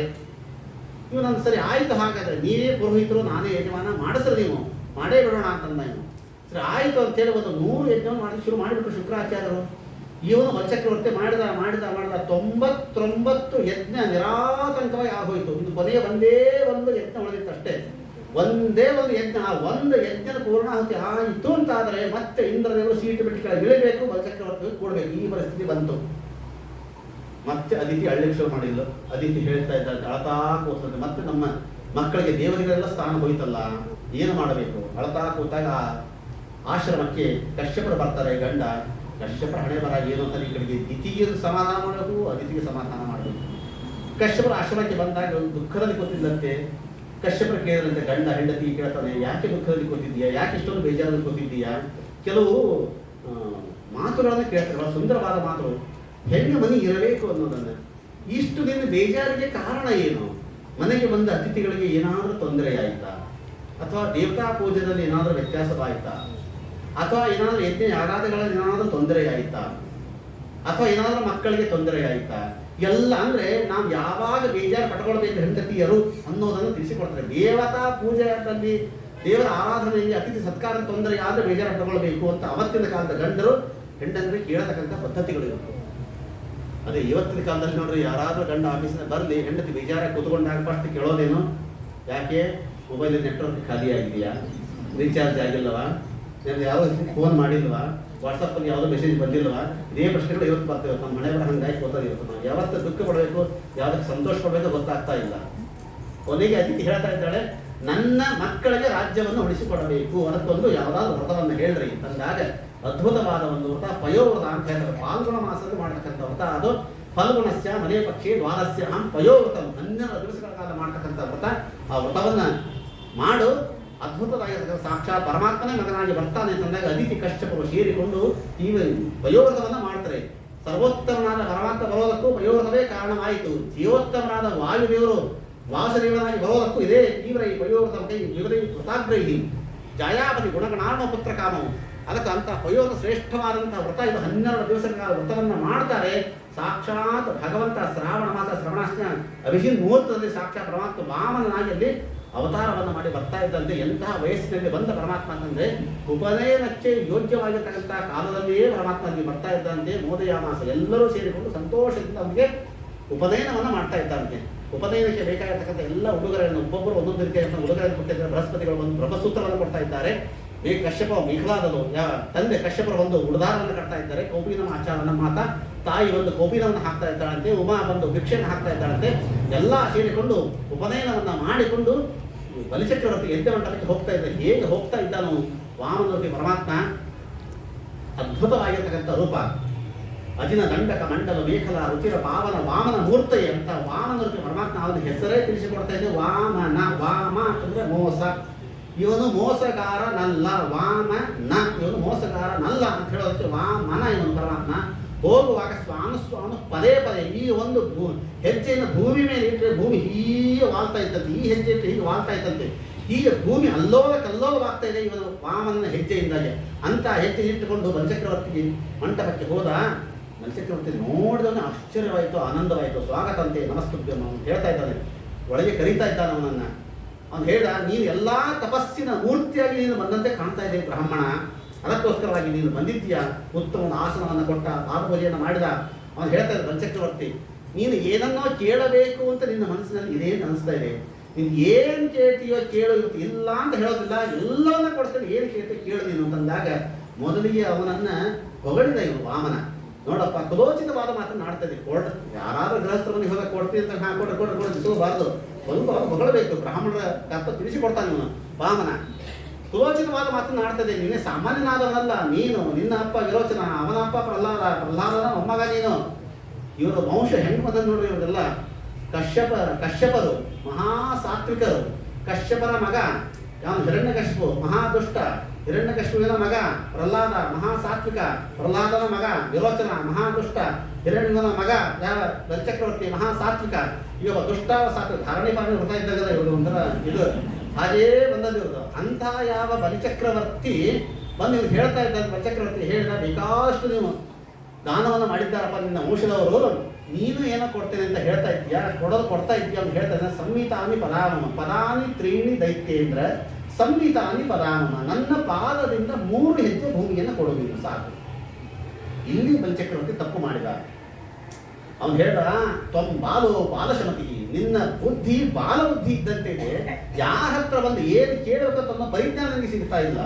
ನನ್ನ ಹತ್ರ ಬಂದು ಒಂದು ಸರ್ತಿ ಕೈ ಚಾಚಿದ್ರೆ 7 ತಲೆಮಾರಿನವರು ಕೂಡ ಯಾರ ಹತ್ರ ಕೈ ಚಾಚಬಾರದವರು, ಹಾಗೆ ಕೊಡೋ ಶಕ್ತಿ ನನಗಿದೆ. ಅದಕ್ಕೂ ಇನ್ನೊಂದು ಸರ್ತಿ ಚಾನ್ಸ್ ಕೊಡ್ತೇನೆ ಕೇಳು. ಕೊಡೋ ಶಕ್ತಿ ನಿನಗಿದೆ ಅಪ್ಪ, ತಗೊಳ್ಳೋ ಶಕ್ತಿ ನನಗಿರಬೇಕಲ್ಲ. ಯದರ್ಚ್ಛ ಲಾಭ ಸಂತುಷ್ಟೋ ವಿಪ್ರೋ ತೇಜಸ್ ವರ್ಧತೆ. ಎಷ್ಟರಲ್ಲಿ ನಾವು ಇರ್ತೇವೋ ಅಷ್ಟರಲ್ಲೇ ಇದ್ದರೆ ಬ್ರಾಹ್ಮಣರಿಗೆ ವರ್ಚಸ್ಸು ಜಾಸ್ತಿ. ಕೊಡೋ ಶಕ್ತಿ ಯಾರಿಗೋ ನಿಮಗೆ ಆನೆ ಕೊಡೋ ಶಕ್ತಿ ನಿಮಗಿರ್ಬೋದು, ಆದರೆ ನಾವು ತಗೊಳ್ಳೋ ಶಕ್ತಿ ನಮಗಿರಬೇಕಲ್ಲ. ಮೊದಲೇ ಬ್ರಾಹ್ಮಣ ಬಾಡಿಗೆ ಒದ್ದಾಡ್ತಿರ್ತಾರೆ, ಆನೆಗೆ ದಾನ ಕೊಟ್ಟರೆ ಏನು ಕಟ್ಕೋಬೇಕು ಇವನು. ಕೊಡೋ ಶಕ್ತಿ ಇದೆ ತನ್ನ ಮಾತ್ರಕ್ಕೆ ತಗೊಳ್ಳೋರು ವಿಚಾರ ಮಾಡಬೇಕಲ್ಲ. ನಾನು ಇಷ್ಟೇ ಸಾಕು, ನನಗೆ ಹೆಚ್ಚಿದ ಬೇಡ ಅಂತೀವಿ. ಇನ್ನೊಂದ್ಸರ್ತಿ ವಿಚಾರ ಮಾಡು, ಕೊಡ್ತೇನೆ ಬೇಕಾಷ್ಟು ಕೊಡ್ತೇನೆ, ನನಗೆ ಹೆಚ್ಚಿದ ಬೇಡ ಇಷ್ಟೇ ಸಾಕು ಅಂತೀವಿ ವಾಮನ. ಸರಿ ಆಯ್ತು ಕೊಡ್ತೇನೆ ಅಂತೇಳಿ ದಾನ ಕೊಡಿ ಹೊರಟ ವಿಂಧ್ಯಾವಳಿ ಕರೆದ ನೀರು ಬಿಡೋ ಅಂತ. ಶುಕ್ರಾಚಾರ್ಯ ಬಂದು ಅಡ್ಡ ಹಾಕ್ಯಾರ ನೋಡ್ರಿ.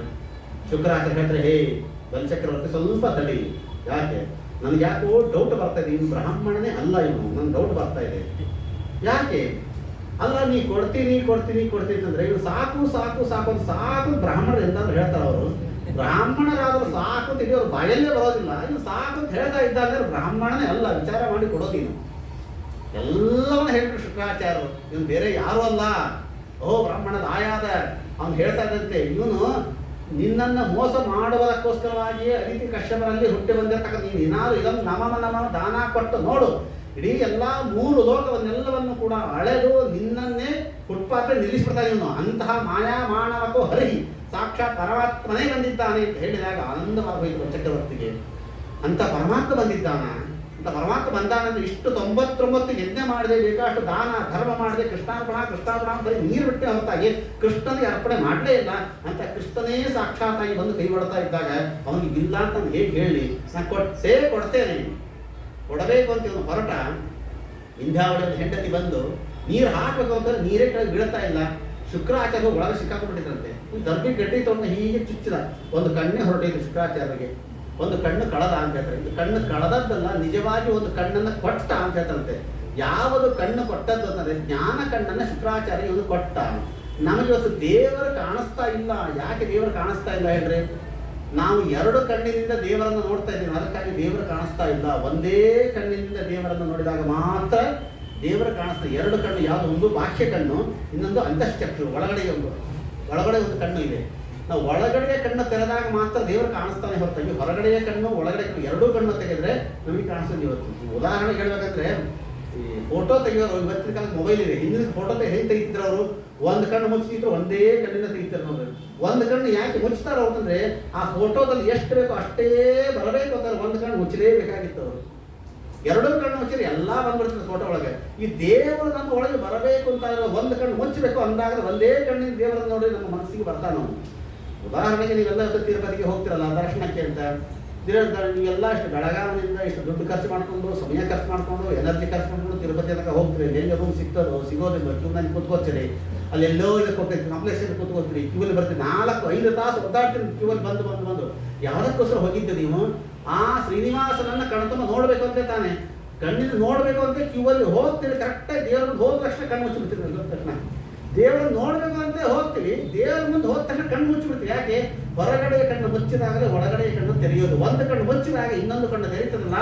ಅಂತರಂಗದಲ್ಲಿ ಹರಿಯ ಕಾಣದ ಹುಟ್ಟು ಪೂರ್ಣದ ಅಂತಶ್ಚಕ್ರಿಂದ ದೇವರನ್ನು ಕೊಡಬೇಕು. ಅದಕ್ಕಾಗಿ ಅಂತಹ ಒಂದು ಕಣ್ಣನ್ನ ಶುಕ್ರಾಚಾರ್ಯದ ಕಳೆದ ನಿಜವಾದ ಒಂದು ಕಣ್ಣು ಮಾತ್ರ ಕೊಟ್ಟ. ಆ ಕಣ್ಣಿಂದ ದೇವರದ ಕಣ್ಣು ಶುಕ್ರಾಚಾರ್ಯರು ಅಂತ ಯಾವ ಬಲಿಚಕ್ರವರ್ತಿ ಯಾವಾಗ ಇದನ್ನು ನಮ ಅಂತ ನೀರು ಬಿಟ್ಟು ಆಗ ಬೆಳೀತಾ ಇದ್ದಾನೆ.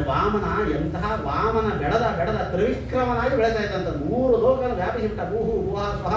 ಅವನ ಕಾಲನ ಮೇಲೆ ಎತ್ತಿದಾಗ ಪಾದ ಮೇಲೆ ಹೋಯಿತು ಭೂಲೋಕ, ಭೂರ್ಲೋಕ, ಸ್ವರ್ಲೋಕ, ಮಹಾಲೋಕ ಎಲ್ಲಾ ಲೋಕಗಳನ್ನ ದಾಟಿ ಬ್ರಹ್ಮಾಂಡದ ಕರ್ಪರವನ್ನ ತಾಕಿದಾಗ ವಾಕ್ಯ ಜಲಧಾರ ಎಲ್ಲ ಮೊನ್ನೆ ನೋಡಿದ್ರಲ್ಲ ಈ ಎಲ್ಲ ಗಂಗಾ ಅವತರಣದ ಕಥೆ ಅಂತ ಬಿಸಿಕೊಡ್ತಾರೆ. ಇದನ್ನ ಜಾಂಬವಂತ ಹೇಳ್ತಾನೆ. ಈ ಮಾತನ್ನ ರಾಮಾಯಣದಲ್ಲಿ ಬರುತ್ತೆ ಈ ಮಾತು. ಇದು ಆನಂದವಾಗೋಯ್ತು ಜಾಂಬವಂತನಿಗೆ. ಇದನ್ನ ನೋಡಿ ದೇವತೆಗಳಿಗೆಲ್ಲ ಹೇಳಬೇಕು ಅಂತೇಳಿ ನಂದಿ ಘೋಷ ಅಂತ ಒಂದು ವಾಕ್ಯ ಅದು ಬಾರಿಸ್ತಾ ಓಡ್ತಾ ಹೊರಟಂತ ಜಾಂಬವಂತ. ಓಡ್ತಾ ಹೋಗುವಾಗ ಮೇರು ಪರ್ವತ ಅವನ ಮಂಡಿಗೆ ಬಡದು ಬಿಡ್ತಂತೆ. ಅವತ್ತೇ ಮಂಡಿನ ಶುರುವಾಯ್ತು ಅವನಿಗೆ, ಜಾಂಬವಂತನಿಗೆ. ಅವತ್ತೇ ಎಲ್ಲ ಮಂಡಿನ ಶುರುವಾಗಿರುತ್ತೆ ಎಲ್ಲರಿಗೂ. ಇದನ್ನ ರಾಮಾಯಣದಲ್ಲಿ ಹೇಳಿದ ಯಾರು ಎಷ್ಟೆಷ್ಟು ಯೋಜನೆ ಹಾಕ್ತಾರೆ ರಂಗಾಪಟ್ಟಣ ಅಂತ ಹೇಳಿದಾಗ ನನಗೆ ಬಾರೋ ಶಕ್ತಿ ಇತ್ತಪ್ಪ. ಯಾವಾಗ ಪರಮಾತ್ಮ ತ್ರಿವಿಕ್ರಮನಾಗಿ ಕಾಲು ಎತ್ತಿದಾಗ ಇದು ಗಂಗಾ ಅವತರಣವಾಯ್ತಲ್ಲ, ಆಗ ಸಂತೋಷವಾಗಿ ಓಡ್ತಾ ಹೊರಟಾಗ ನೀರು ಪರ್ವತ ನನ್ನ ಮಂಡಿಗೆ ಬಡಿದು ನನಗೆ 10 ಯೋಜನೆ ಹಾರುವ ತ್ರಾಸವಾಗಿದೆ ಅಂತ ಜಾಂಬವಂತ ಮಾತನ್ನು ಹೇಳ್ತಾರೆ. ಆ ರೀತಿಯಾಗಿ ಮೇಲಿನ ಲೋಕಗಳನ್ನು ಅಳದ, ಕೆಳಗಡೆ ಲೋಕಗಳನ್ನು ಅಳದ. ಎಲ್ಲಿ 3ನೇ ಹೆಜ್ಜೆ ತೃತೀಯ ಉಪಕಲ್ಪಯ ಬಲಚಕ್ರವರ್ತಿ 2 ಹೆಜ್ಜೆಯಿಂದ ಎಲ್ಲ ಅಳದು ಬಿಟ್ಟಿನಿ. 3ನೇ ಹೆಜ್ಜೆಯಲ್ಲಿ ಎಲ್ಲಿ ಇಡ್ಲಿ ಅಂತ ಕೇಳಿದವನು. ಏನು ಹೇಳಿದೆ? ಬಾಲಶನತಿಗೆ ನನ್ನ ಬುದ್ಧಿ ಬಾಲಬುದ್ಧಿ ಇದೆಯಾ? 3ನೇ ಹೆಜ್ಜೆ ಕೊಡ್ಲಿಕ್ಕೆ ನಿನಗೆ ಯೋಗ್ಯತೆ ಇಲ್ಲ, ಶಕ್ತಿ ಇಲ್ಲ ನಿನಗೆ, ಅಂಥದ್ರಲ್ಲಿ ಮಾತನಾಡ್ತಾ ಇದ್ದೀಯಾ? ನಾನು 3ನೇ ಹೆಜ್ಜೆ ಎಲ್ಲಿಡ್ಲಿ? ಬಂಧನವನ್ನು ಮಾಡಿಲ್ಲ ಅಂತಂದಾಗ ಅವನಿಗೆ ಯಾವುದನ್ನು ವರ್ಣ ಭಾಷೆಯನ್ನು ಕಟ್ಟಿ ಹಾಕ್ತಾರಂತೆ ಬಲಚಕ್ರವರ್ತಿಯನ್ನ. ಇರೋದೇ 3 ಪಾಶ: ಕಾಲಪಾಶ, ನಾಗಪಾಶ, ವರ್ಣಪಾಶ. ಕಾಲಪಾಶನ ಕಟ್ಟೋಣ ಅಂತಂದ್ರೆ ಕಾಲಾಂತಕ, ಯಾವ ವರ್ಣಪಾಶೆಯಿಂದ ಕಟ್ಟೋಣ, ನಾಗಪಾಶ ಕಟ್ಟೋಣ ಅಂತಂದ್ರೆ ನಾಗಾಂತಕ. ಇರೋದೇ ಒಂದು ಕಾಲಪಾಶದಿಂದ ಕಟ್ಟಿ ಹಾಕಿದ್ದಾರಂತೆ.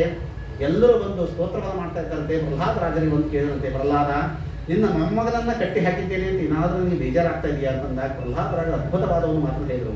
ತ್ವೈವ ದತ್ತಂ ಪದವೀಕ ಮೂರ್ಛಿತಂ. ಹೇ ಭಗವಂತ, ನೀನೇ ಕೊಟ್ಟದ್ದು, ನೀನೇ ಕಿತ್ಕೊಂಡಿದ್ದು. ನಮ್ಮ ಹಿರಿಯ ಸ್ವಾಮಿಗಳು ಹೇಳ್ತಾ ಇದ್ರು, ದೇವರಿಗೆ ಅನಂತ ಕೈಗಳಿದೆ, ನಮಗೆಷ್ಟು 2 ಕೈ ನಮಗಿರೋದು.